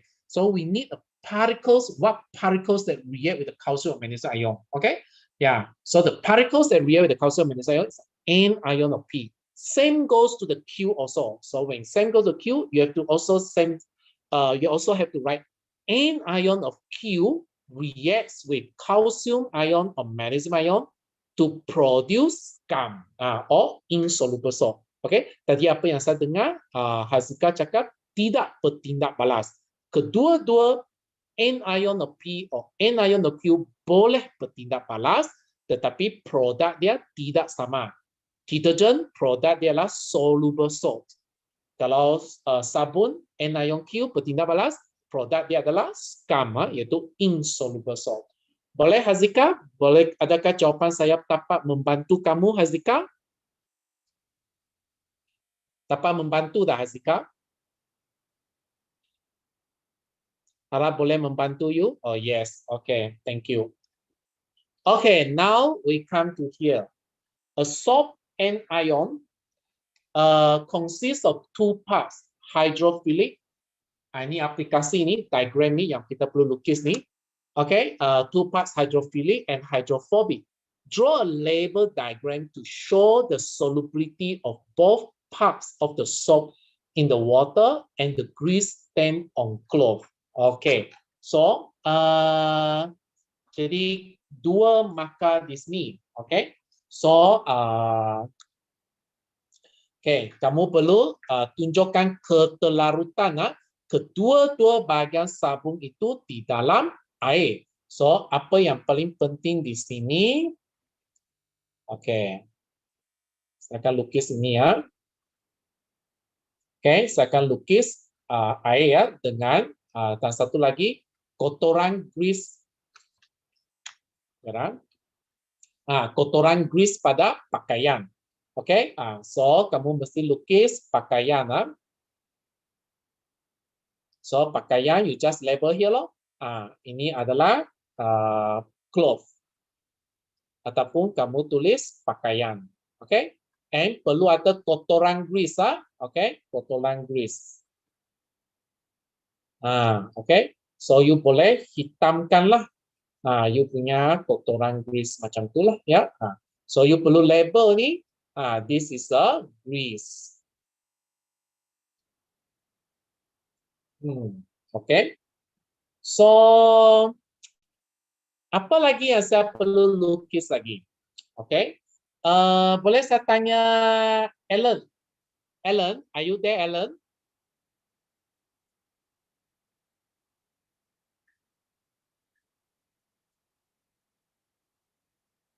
Are you able to unmute Alan?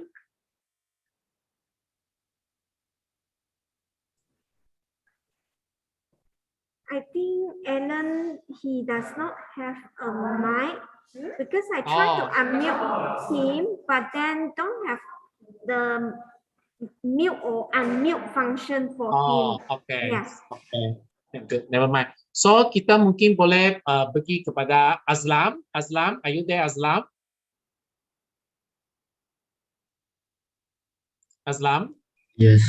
Yes. Okay. So apa lagi yang kita perlu lukis? So pakaian saya sudah lukis, grease saya sudah lukis. Apa lagi?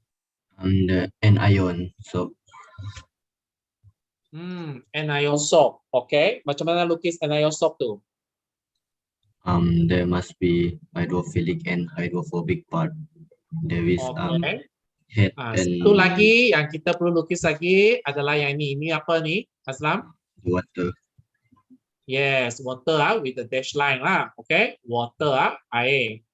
So yang tadi kamu betul lah. Okay, betul tak apa yang saya lukis?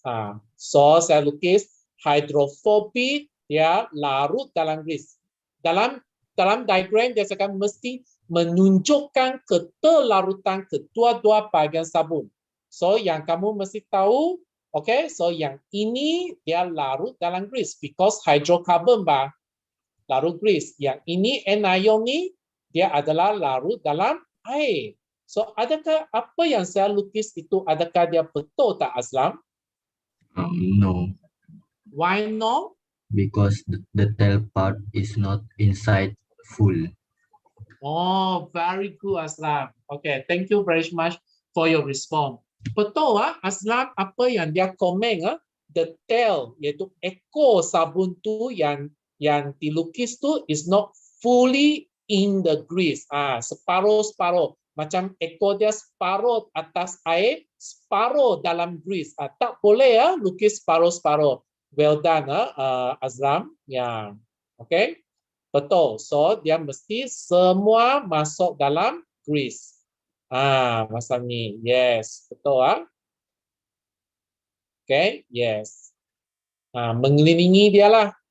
Okay, mengelilingi dia. Okay, yes. So mesti label kerana gambar aja saya cakap lukis lajar pelebel.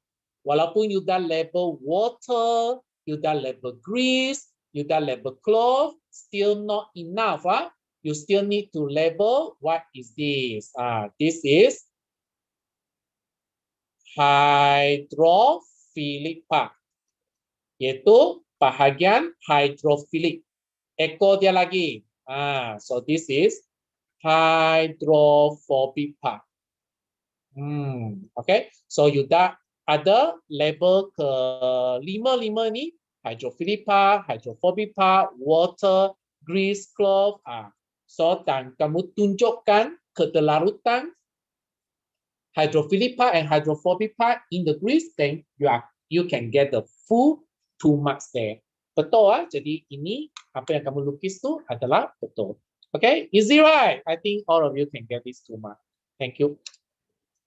Okay, now we come to the chapter 5, Thermochemistry. Ini adalah chapter in form 5, iaitu soalan 6, masih sampai konstrumen analisis. So state the meaning of heat of neutralization. So a 2 experiment was conducted to compare heat of neutralization for the reaction between acid and alkali. So there's a reaction 1, which use hydrochloric acid here. And the reaction 2, I use ethanol acid here. So what is the meaning of heat of neutralization? So masih ada aras pengetahuan. So definisi for the heat 1, pelajar mesti tahu. Kamu boleh tulis jawapan Anda dahulu sebelum I show my answer. Can? You boleh write down your answer first. Okay?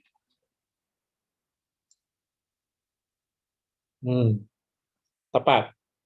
Okay, so I will show my answer. Okay, dia adalah heat change ataupun kita pun boleh tulis heat release. When 1 mole of water form from the reaction between an acid and alkali, ataupun perubahan haba ataupun haba yang dibebaskan apabila 1 mole air terbentuk daripada tindak balas antara asid dan alkali. So 1 mole of water itu compulsory, you perlu jawab. Okay. So now we come to this one, pengiraan aplikasi sekarang. Okay, aplikasi ini. Okay, so from experiment 1, temperature rise from 28.2 until 34.8. Calculate the heat change. So Sophie, are you there, Sophie?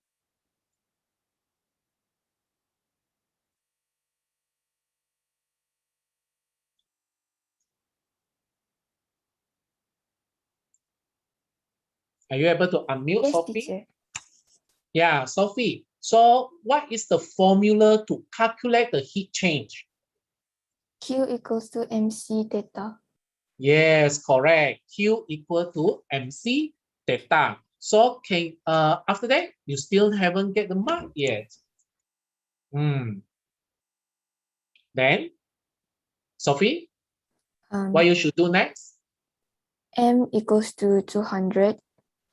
Correct. Yeah, 200 yaitu daripada 100 centimeter cube from the acid, 100 centimeter cube from the sodium hydroxide. So total is 200. Lepas tu? C equals to 4.2. Correct. Lepas tu? And theta equals to 34.8 minus 28.2. Yes, it's a temperature change. So yes, you can, after you calculate, you can get 5544 in the unit of joule. Correct. Yeah. Okay, so now we come to the C. Belum lagi. Okay, number of mole of hydrochloric and sodium hydroxide solution used. Okay, so we can see that the volume and the molarity of the acid and alkali used is the same. So you can combine like this. Mole of hydrochloric acid equal to the mole of sodium hydroxide, which is 1 times 100 divided by 1000, you get 0.1 mole. So how to count heat of neutralization? So ingat pelajar, heat of neutralization, haba peneutralan ini mesti ada simbol negatif. Negatif mesti ada. Lepas itu formula dia adalah tadi you tak kira heat change, right? MC theta Q itu kan. So you just negative Q over mole, you sudah kira 1 mole air itu. Okay? So this is the answer. Yeah. So it's negative 5.544 kilojoule. Okay? Saya tukar kepada unit kilojoule. Kalau you mau kekal unit joule pun boleh. But make sure the end of the unit mesti guna joule. Okay? So it's Q over mole, number of moles. So it's 5.544 kJ per over 0.1 mole. So you tekan calculator, kamu akan dapat jawapan negatif 55.44 kJ per mole. Unit mesti ada. When come to the final answer, always must have a correct unit stated there. All right, thank you. Okay, C. heat released from the experiment 1 higher than experiment 2. So experiment 1, we are using the hydrochloric acid. Experiment 2, we are using the ethanoic acid. So for sure, there are the heat that released, there's a difference. So by using hydrochloric acid, is higher. By using ethanoic acid, is lower. Why? Terangkan mengapa. Jadi pelajar, sebelum saya show the answer, bolehkah pelajar boleh menjawab dahulu poin-poin kamu di sini. Okay, 2 markah di sini ya. 2 markah di sini. Why hydrochloric acid has a higher heat of neutralization than ethanoic acid? Okay, you boleh jawab dahulu sebelum saya show the jawapan. Jadi nanti you boleh check.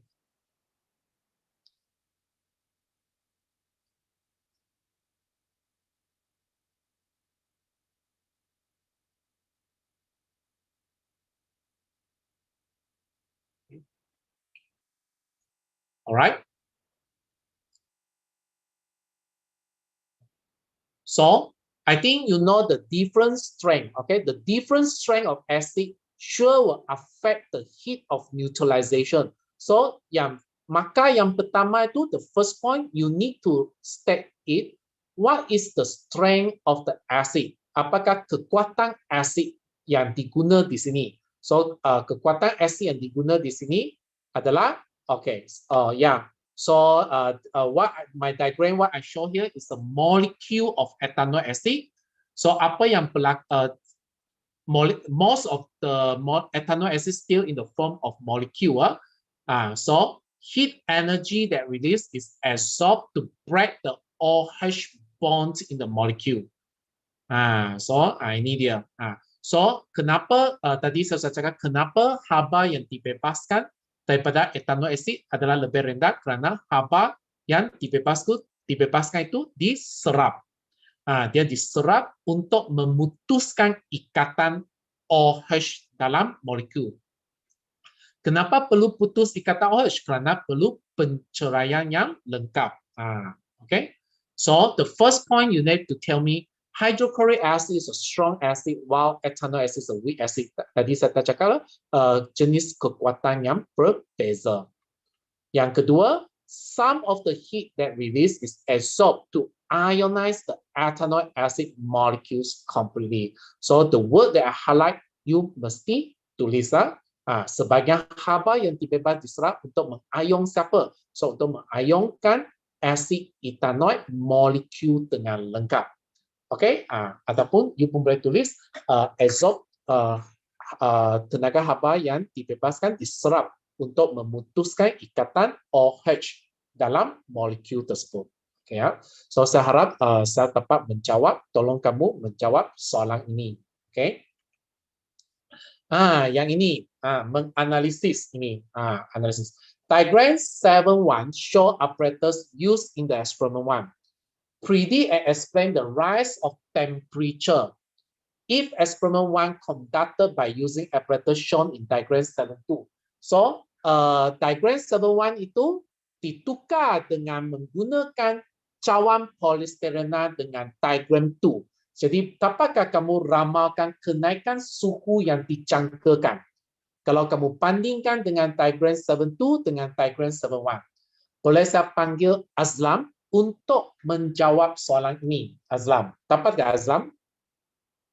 Can you unmute Azlam?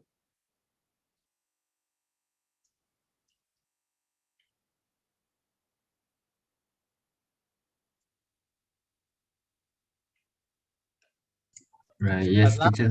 Yeah, okay. So what predict first? The mark allocated there is 3 mark. Jadi sama kamu ramalkan dahulu. Predict. The rise of temperature for diagram 7.2 is lower than diagram 7.1. Betul. Okay. Bila kamu dapat ramalkan berapa kenaikan suhu dalam diagram 7.2 tu, jadi kita ramalkan kenaikan suhu dalam Raja 72 tu adalah lebih rendah berbanding dengan Raja 71. Betul. Dia sudah turun. Okay. Lebih rendah daripada diagram 71.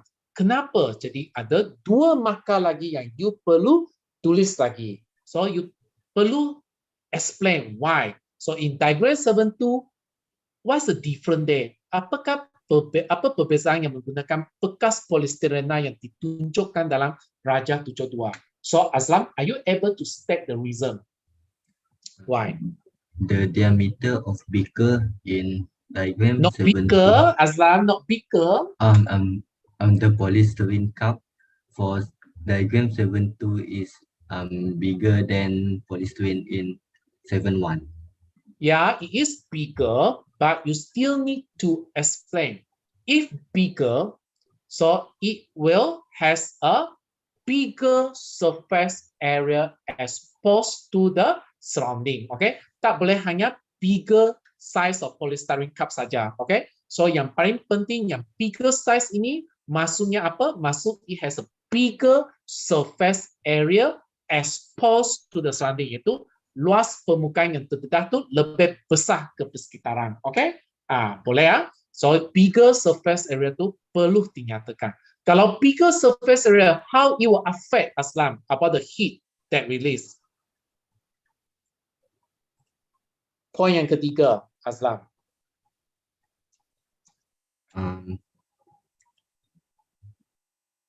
Ya. Dapat. What happened to the heat? Heat energy that released when you have a bigger surface area exposed to the surrounding. The heat will lose faster because it has bigger surface area. Okay, I think the istilah yang kamu guna faster tu tak betul. So you guna more heat. Yeah, okay, more heat.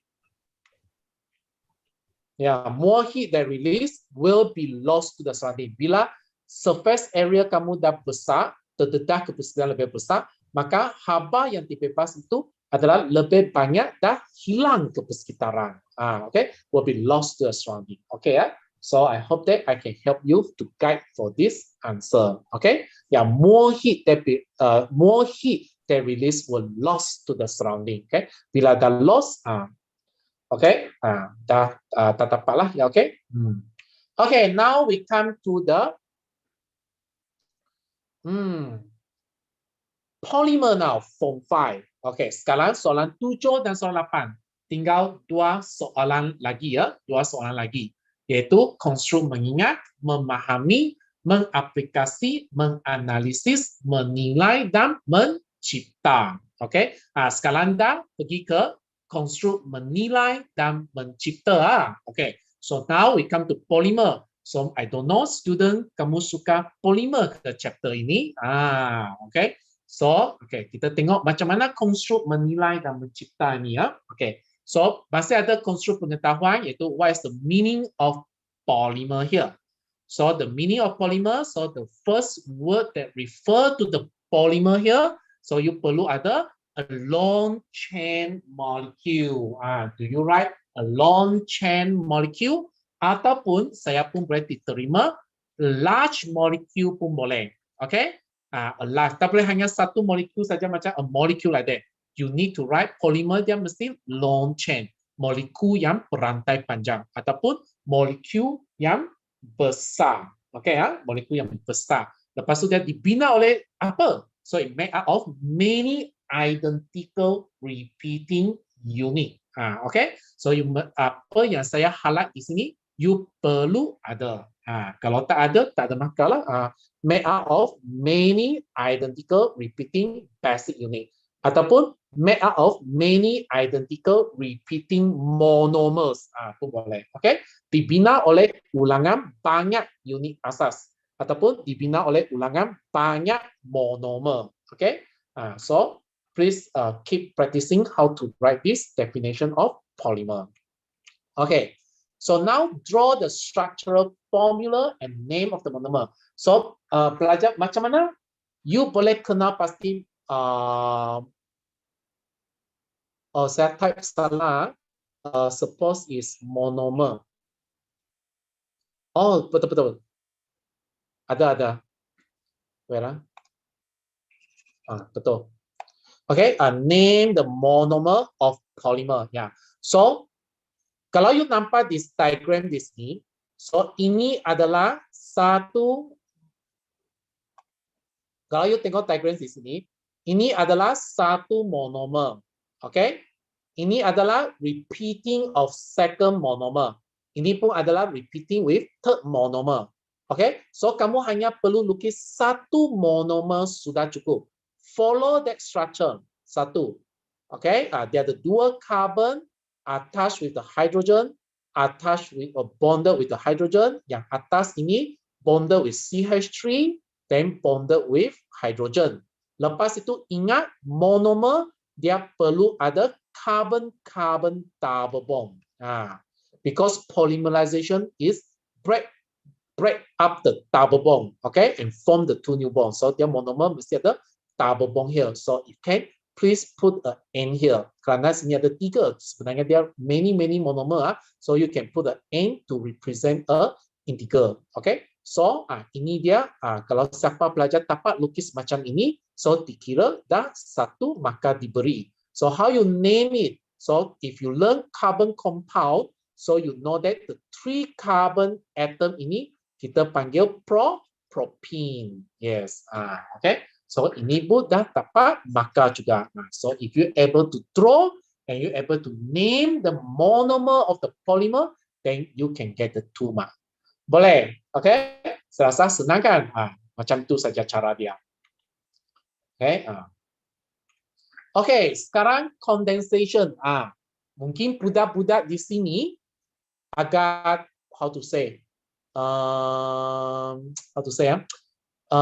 takut bila tengok scared.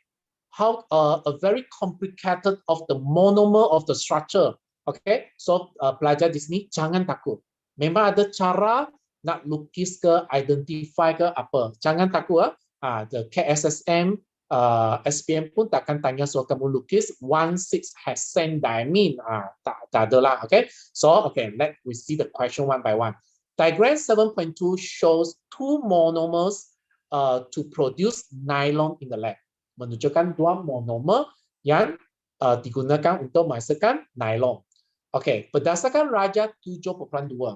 What is the type of polymerization involved here? Saya mau tanya pelajar saya ini. Okay, what type of polymerization? So, Azlam, can I call you again, Azlam? Are you there, Azlam? Yes. Okay. Azlam, what do you think? What is the type of this polymerization? Condensation. Condensation polymerization. Yes. So there's one question, Azlam, I want to ask you. Give one reason for your answer. Just now you say condensation polymerization just now. Pembolimeran kondensasi. So, apakah satu sebab untuk jawapan Anda? Kenapa kamu katakan it is condensation polymerization? Because it involves 2 monomers. Yes, it involves 2 monomers. Oh, Azlam, unfortunately, I cannot give mark for you. Involve 2 monomers. Walaupun diagram 7.2, dia tunjuk 2 monomers, but I cannot give you the mark. Why? Because you have to say has 2 different monomers involved. Different monomer yang berbeza. If you say have 2 monomers, maybe that belongs to the monomer yang sama. Macam tadi, addition polymerization, dia boleh banyak-banyak monomer yang sama. Tetapi di sini, diagram 7.2, dia mesti melibatkan 2 different monomer. The word of the different must have. Boleh tak, Azlam? Boleh? Ya, boleh. Boleh ya? Okay, ada lagi tak, Azlam? Kenapa selain has 2 different monomer, mengandungi 2 jenis monomer yang berbeza, apa lagi sebab kamu mengatakan dia adalah pempolimeran kondensasi? Because it is also involved to functional group. Yes. Okay, like 1,6-hexane-diamine, kamu boleh nampak dia ada dua functional group di sini. Pelajar-pelajar, kamu boleh nampak dah di paling hujung, kedua-dua hujung ada mempunyai two functional group. Sama juga dengan ini ya. Okay, yang ini pun sama. Okay, kamu tengok hujung decane dichloride tu pun di kedua-dua hujung tu pun ada dua kumpulan berfungsi di hujung. Yeah. So monomers that involve consist of two functional group that take part in the reaction. Ada satu lagi, Azlan. Boleh siapa lagi tak you jawab? Satu lagi. The product is hydrogen chloride. Oh, I get you. Okay, yeah, it means that involve removal of hydrogen chloride molecule. Yes, yeah, hydrogen chloride molecule, which is this one. Okay, hydrogen chloride molecule here. Alright. So mana-mana satu you sudah boleh dapat satu markah. Tak boleh tulis dua ataupun tiga, tulis satu saja because the question said one reason. Okay, so now based on the diagram 7.2, draw the structural formula of nylon. So pelajar, apakah anda dapat melukiskan formula struktur nylon ini? Adakah is very complicated? Pelajar, jangan fikir sangat complicated. Dia memang senang. Asalkan you faham konsep dia. Saya sudah beri dua structure monomer ini. Apakah konsep dia? Konsep dia adalah removal of hydrogen chloride. Konsep dia adalah removal hydrogen chloride. Yang two not only di depan, di belakang pun sama. Depan dan belakang mesti remove the hydrogen chloride. So kamu hanya saling saja. Saling ke bawah iaitu N hydrogen macam tu. Ada berapa? 1, 2, 3, 4, 5, 6. So kamu lukis 6 carbon. 3, 4, 5, and 6. Kalau kamu faham konsep, if you understand the concept, removal the hydrogen chloride, I think you're able to draw. Okay, hydrogen chloride you remove, not only you have to remove both end. Lepas itu di sini ini. So yang ini dah remove, jadi yang bond ini macam mana? Attach with here. Kepada monomer, the other monomer iaitu C. Double bond O. Ini adalah CH2 bracket X. Ini C double bond O. Jangan lupa pelajar, jangan lupa polymer, nylon is a polymer. You need to build a long chain. You need to build a long chain macam ni. So if you're able to draw like this long chain, tanyalah kepada pelajar, you sudah boleh dapat correct structural formula nylon. Susah tak pelajar? Tak susah kan? If you know the concept and you're able to apply it, I think you're able to draw it. Okay, so the polymer condensation, polymerization, you just remove the hydrogen chloride. Okay, all right, yes, come here. Based on diagram 8.3, explain why terylene belongs to a type of polyester. Ester di sini. Apa itu polyester? Hazika, you ada di sana, Hazika?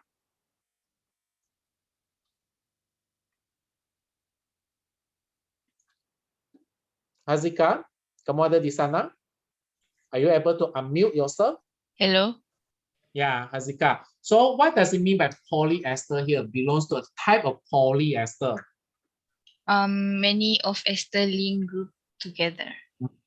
Boleh lah, many ester link together, group together. Then what do you think? Explain why terylene belongs to a type of polyester. What do you think? I think it is because it has a functional group of COO. Yes, ester group is COO here. Betul Yeah, okay. Contain ester linkage or has a functional group of COO. Betul. Thank you. Di sini inilah konstruk penilaian menilai sekarang. Wajarkan penggunaan polimer kamu. One of the uses of polymer is to make plastic bottle. Improper disposal of plastic bottle can cause pollution. Based on diagram 7.4 and the pollution issue.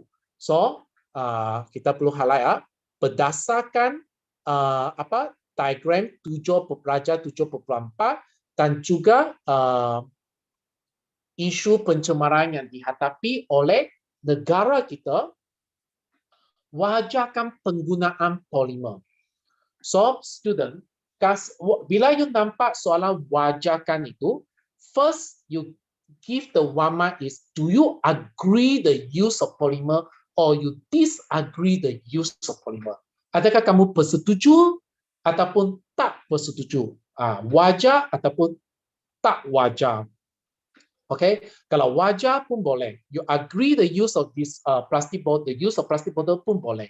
If you disagree the use of plastic bottle pun boleh. Okay, but you need to choose first. Okay, so maybe I want to ask, I don't know Alan over there or not. Alan, maybe Alan cannot unmute, is it? Just now,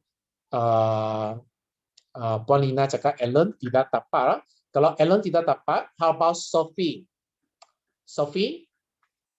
Are you there, Sophie?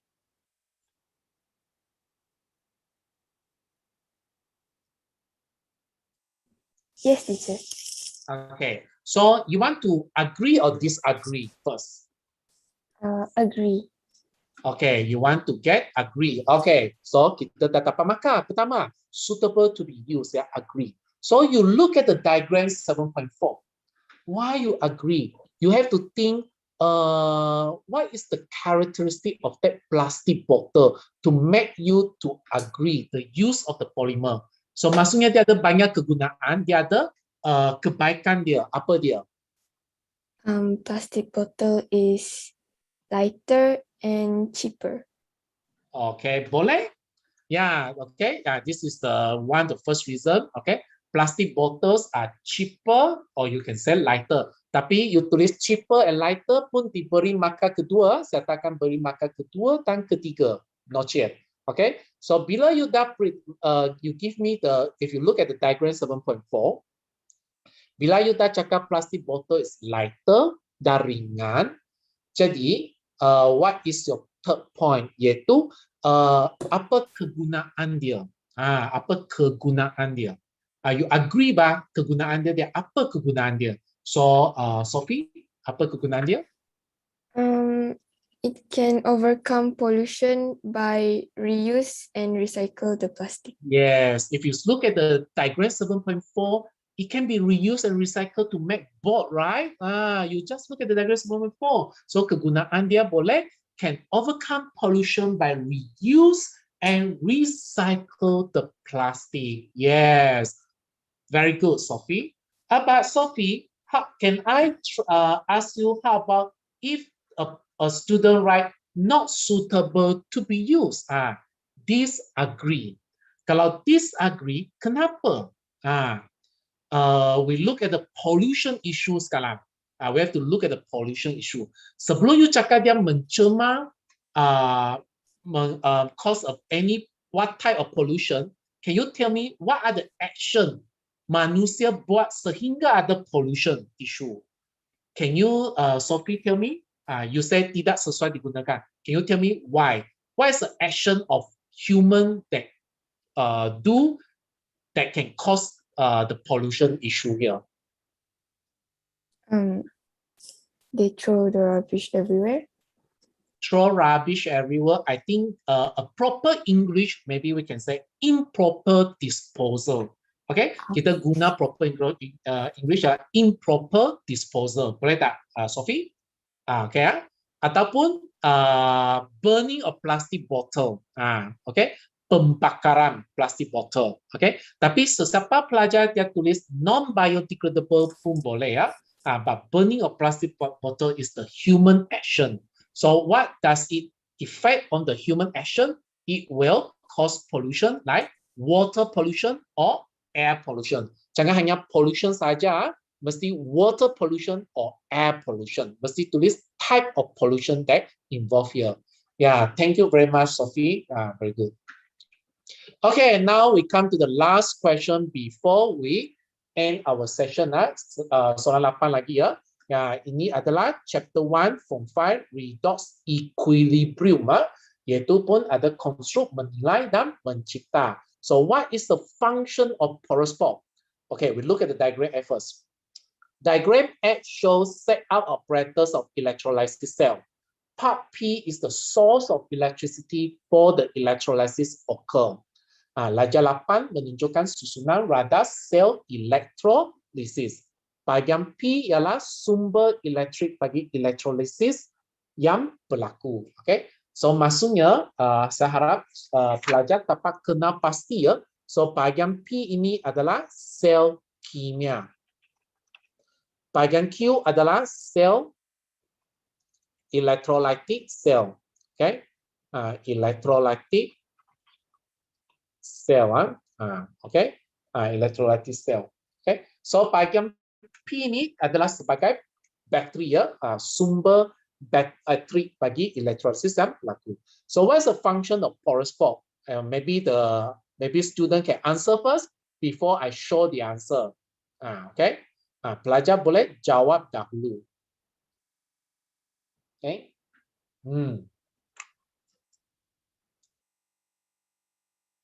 Boleh tak? Budak boleh jawab dahulu.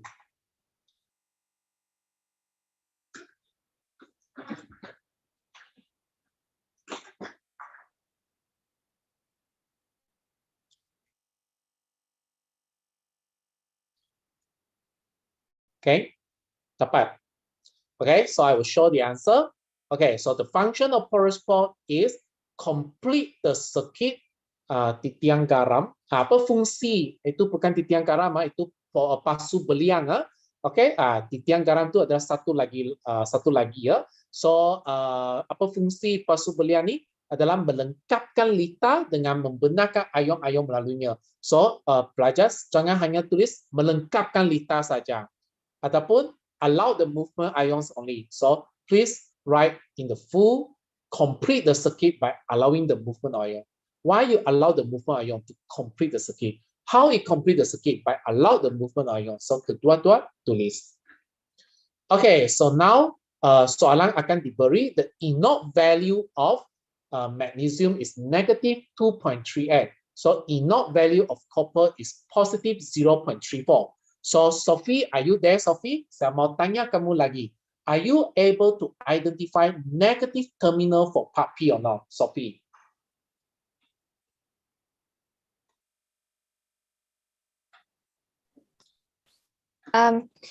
Negative terminal is magnesium. Okay, well done. Are you able to state a reason for your answer, Sophie? Why you say magnesium is a negative terminal? Because the inert value of magnesium is more negative. Yes, betul Ya, lihat di sini. Yes, very good Ya, inert value of magnesium is more negative than copper. Pandai, okay? Very good. Okay, so we continue. Write the cell notation for the part P. So I hope that all the students must know what is called cell notation. So cell notation is a expression in one line sentence. Satu ayat saja, one line. Okay, satu garisan saja. Okay, so di mana it express what? How the interaction of these two, how interaction of these two half cell. Bahagian P ya, look bahagian P. So bahagian P ini, so half cell dia mesti ada porous pore. So guna dua garis ini ya, porous pore ini. Okay, so dua garis. Okay, lepas tu yang ini bahagian ini adalah anode. Bahagian ini adalah cathode. Tepat kelas, left side is anode, on the right side is cathode. So paling hujung mesti ada electrode. Okay ya, paling hujung mesti ada electrode. So anode mana satu? Just now student Sophie already answered that magnesium is a negative terminal, which will be the anode, because anode is an electrode where the oxidation takes place. Okay, yeah. So So magnesium is the electrode. So magnesium is the electrode here. Jadi, you must have one line as a phase separator, different physical state, because magnesium is immersed in the electrolyte consists of magnesium ion. Yeah, all right, cannot. So on the right side, okay, on the right side ialah copper 2 ion now. Electrode paling hujung adalah copper. Hujung paling hujung. So must be one line. When you write the electron, mesti sudah one line here. So di sini adalah electrolyte dia adalah copper 2 ion. Okay, aqueous here. Okay, so if the student able to write like this, so you memang boleh lah, memang betul lah. Okay, okay, thank you. Okay, so more practice make it perfect. Okay, in diagram 7, label cathode. Tadi kita dah cakap di sini adalah negatif, ini adalah anode. So ini we try like this. Okay, so we see that in cell Q now, we look at the cell Q. So Aslam, are you there, Aslam? Are you able to unmute, Aslam? Yes, teacher. Okay, so are you able to label which part is a cathode? So now, which part? Can you tell me, is it a copper on the left side or copper on the right side? Which one is a cathode? I want to test you whether you're able to get it or not. Copper on the right side. On the right side. Why you say copper on the right side? It is correct. Oh, Aslam, yes, cathode on the right side. Why you say so? Because of the current flow. Yeah, current flow is electron flow. Cathode is electrode where the reduction or occurs. Do you still remember the mnemonic that I teach you? Is gain electron reduction GER. Okay, so this is gain electron. So reduction occurs at here. So this must be cathode. Cathode is the electrode where reduction occurs. Anode is the electrode where the oxidation occurs. Okay, loose electron oxidation, LEO and GER. Okay. Write half equation for the reaction that occurs at the anode of the cell Q. Since on the right side, just now Azam told us, cathode is on the right side, so on the left side is anode.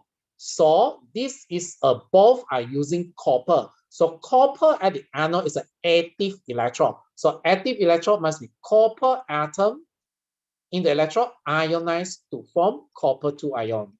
Okay. Kalau pelajar boleh faham konsep, maka you boleh tulis this half equation that occurs at the anode of the cell Q. Boleh ya? Okay, now this one. Keamatan warna biru larutan kupron 2 sulfat dalam sel Q tidak berubah sepanjang eksperimen. Terangkan mengapa. Okay, Thomas, are you able to explain why the intensity of the blue color of copper 2 sulfate solution remain unchanged? But you need to explain in 2 marks here. 2 marks. Okay, the first point, you need to say the rate of oxidation, stroke, or ionization of copper at the anode. Just now here. Here, copper at the anode. Just now you already write the half equation, right? So it means here. Okay, the rate of oxidation of copper at the anode is equal to the rate of discharge of copper 2 ion at the cathode here. So the cathode is copper 2 ion, which is inert value is more positive, will be discharged. Is equal to the rate of discharge. Okay, maksudnya the rate of ionization of copper at the anode is equal to the rate of discharge of copper 2 ion at the cathode. Okay, so akhirnya the second point you must say concentration of copper 2 ion remains unchanged. Okay, so the word of concentration ini sangat penting kepekatan. Jangan tulis bilangan or number, tak boleh ya. Saya faham mungkin ada cikgu yang mengajar kamu let's say copper copper ionized at the anode kan. Dia copper ionized. So at the same time, at the cathode, the ion is discharged. So bilangan copper 2 ion dalam larutan itu tidak berubah. Saya faham. Tetapi istilah kimia mesti betul. The terms is concentration, not bilangan. Because we are look at the number of mole per unit volume. Let's say 0. mole of copper 2 ion dissolved in 1 dnq. Okay, of water. We are look at this figure. This got concentration of 1.0 mole per copper 2 ion dissolved in 1 dnq water. But after few minutes later, what happened to the mole of copper 2 ion? Still the same. Per unit volume. Mesti dalam per unit isi padu yang sama, you compare the concentrate, the number of mole of copper 2 ion. That's why the istilah kimia ini adalah concentration. Kepekatan ion kumpulan 2 tidak berubah. So kalau kamu cakap bilangan dia 1 biji 2 biji, salah. Okay, concentration is referred to the number of mole of copper 2 ion per unit volume. Okay, it doesn't change. Okay, ya kelas. So kepekatan mesti tulis, tidak berubah. Okay, I hope that I can help you. Okay, last one here. Ini adalah analysis now. Another experiment, bentuk analisis, bukan bentuk analisis, bentuk penilaian dan reka cipta. Another experiment is carried out to study the displacement of halogen from its halide solution. Table 8 shows the result. Okay, so use brown color of liquid halogen is added into a test tube containing potassium iodide solution. So cecair halogen yang berwarna perang itu ditambah ke dalam tabung uji yang mengandungi larutan kalium iodida. So warna dia berubah, colorless solution change to brown. But this brown can be original of the brown color of the halogen, or the brown color may refer to the iodine that displaced from the halide solution. So that's why soalan ada berbentuk reka cipta, yaitu you have to describe chemical test, how you confirm the halogen that give the brown color. Are you able to give me a test how you can confirm the halogen that give the brown color? Okay, so a brown color of liquid halogens, of course, is a bromine. Memang bromine, bukan tak ada halogen lain lagi, which is brown color of liquid halogen. Okay, so since displacement can occur, so you need to confirm iodine. So how you confirm iodine? So mesti ada prosedur yang betul, yaitu add 2 cm3 reagent yang betul adalah 111 trichloroethane. Isi padu yang kerana because of test tube, kamu hanya guna isi padu 2 cm3 sudah cukup. A few drops pun boleh. Okay, 2 cm3 of 111 trichloroethane is added into the test tube. Okay, so you shake it, and so what is your color form? Purple color is formed at 111 trichloroethane layer. Dia ada 2 layer, pelajar. Dia ada 2 layer di mana atas ini adalah aqueous solution. Yang bawah ini adalah 111 tadi trichloroethane layer. So you have to refer to confirm ialah apakah warna yang terbentuk pada 111 trichloroethane layer. So if you want to confirm iodine, you must write purple, because bromine will not give purple color at the 111 trichloroethane layer. Okay or no? So ini adalah soalan yang terakhir. Okay, yeah. So now we come to the Q&A session. So my mic pass to the moderator, Dr. Jenny Lee. Ada apa soalan yang perlu ditanya?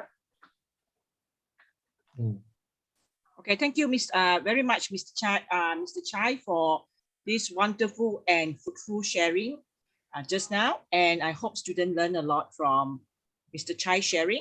So students, now we are open for Q&A session. Okay, so I think most of the question you have answered them. Okay, so. Okay, I can see there's the latest one from Checky Bond. Can I write concentration of copper 2 ion in copper 2 sulfate solution? remains unchanged. I think wait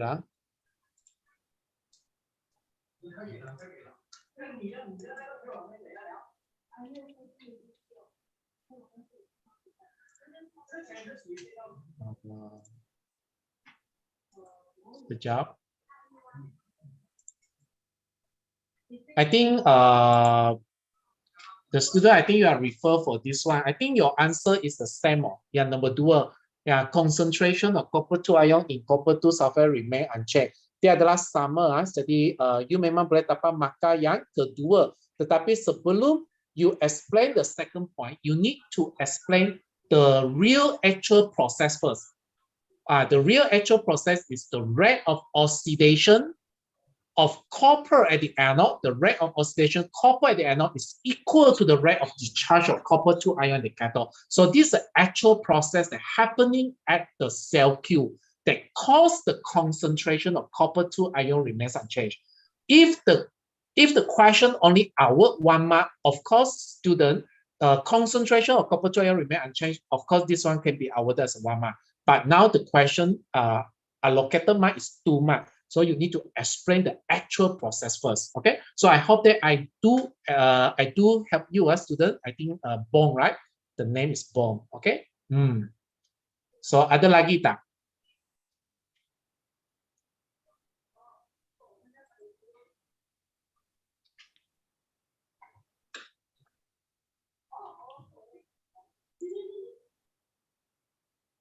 Okay, ada seorang student direct message me, so maybe you're not able to saw the message. Okay, there's one student direct message me.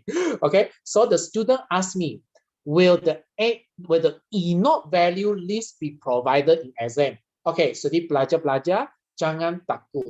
Kalau you tanya saya, am I able to memorize all the E0 value that listed in the standard electropotential series?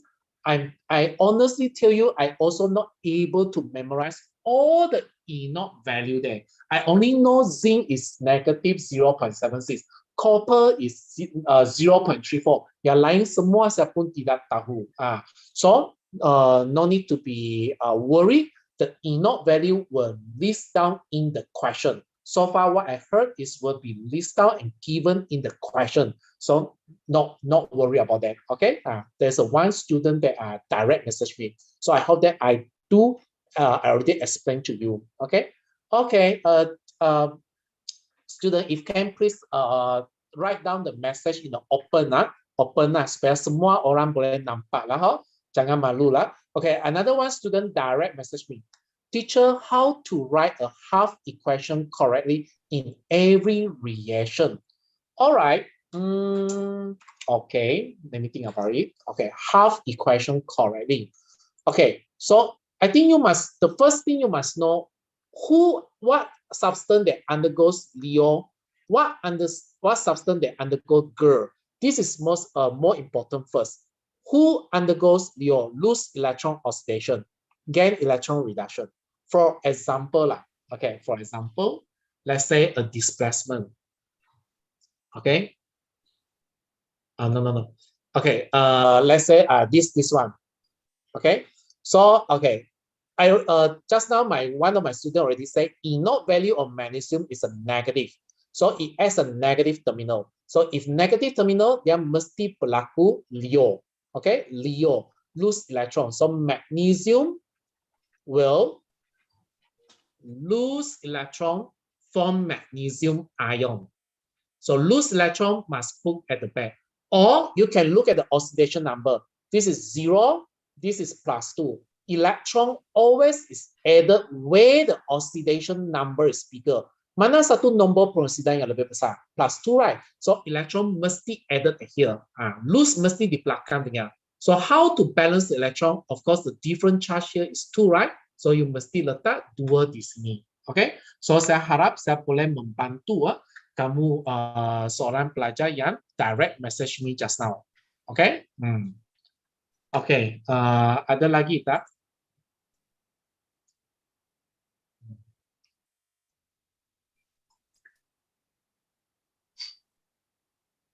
Sila open. If question, you can write in the open chat. Okay, thank you. I think no more, Dr. Jenny. No more. Okay, Yeah. so I think student, okay, we have come to the end, right? So thank you for all the questions. Hopefully be very useful for you for your future references and revision. Okay, Mr. Chai, on behalf of SPM eBoost, we truly appreciate for your sharing during today's session. So as a token of appreciation, we would like to present you with the certificate of appreciation. So may this be enough to show you how grateful we are that we are able to that you are able to slot us in your busy schedule. So let us celebrate this collaboration by clicking the applause icon in the reaction option. Where is your reaction? Okay.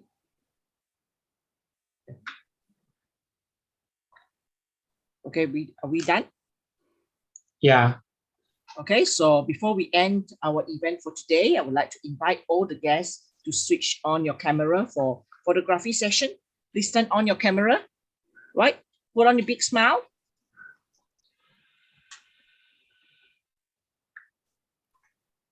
Okay.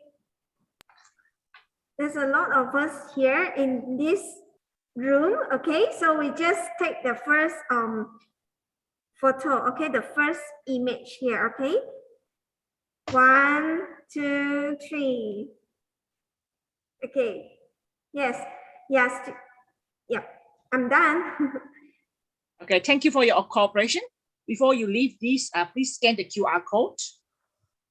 Okay, for the e-certificate of attendance.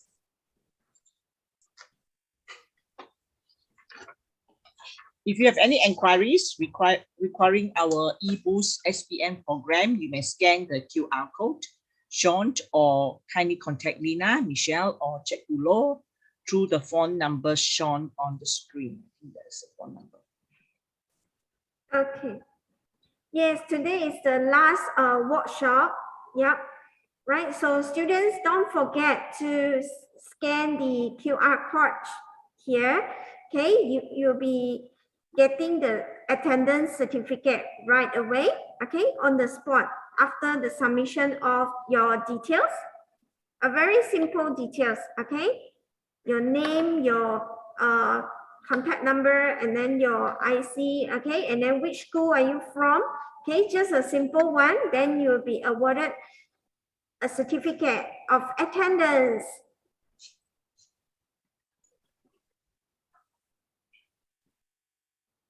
All right. Okay, are you done? Lina, are you done? Okay, once again, thank you everyone for gracing us with your presence. And once again, thank you, Mr. Chai, for today's session. We truly appreciate it. So on behalf of the organizing community, I would like to apologize if we have done any mistake throughout the event. And just a reminder, if you want to read and rewatch today's workshop, you can go to the YouTube channel. And thank you, everyone, and good luck to your SPM exam. Thank you, Mr. Chai. Thank you, Cikgu Chai from Cebu for supporting us. And thank you, Dr. Lee, our head of pre-U program. Hello, bye-bye. Bye-bye. All the best to you, students. Don't be afraid. Keep practicing, okay, until you success, okay, until you succeed. Good luck to your SPM. Yes. Stay safe, stay positive. Always. May God bless you. Bye-bye. Bye-bye.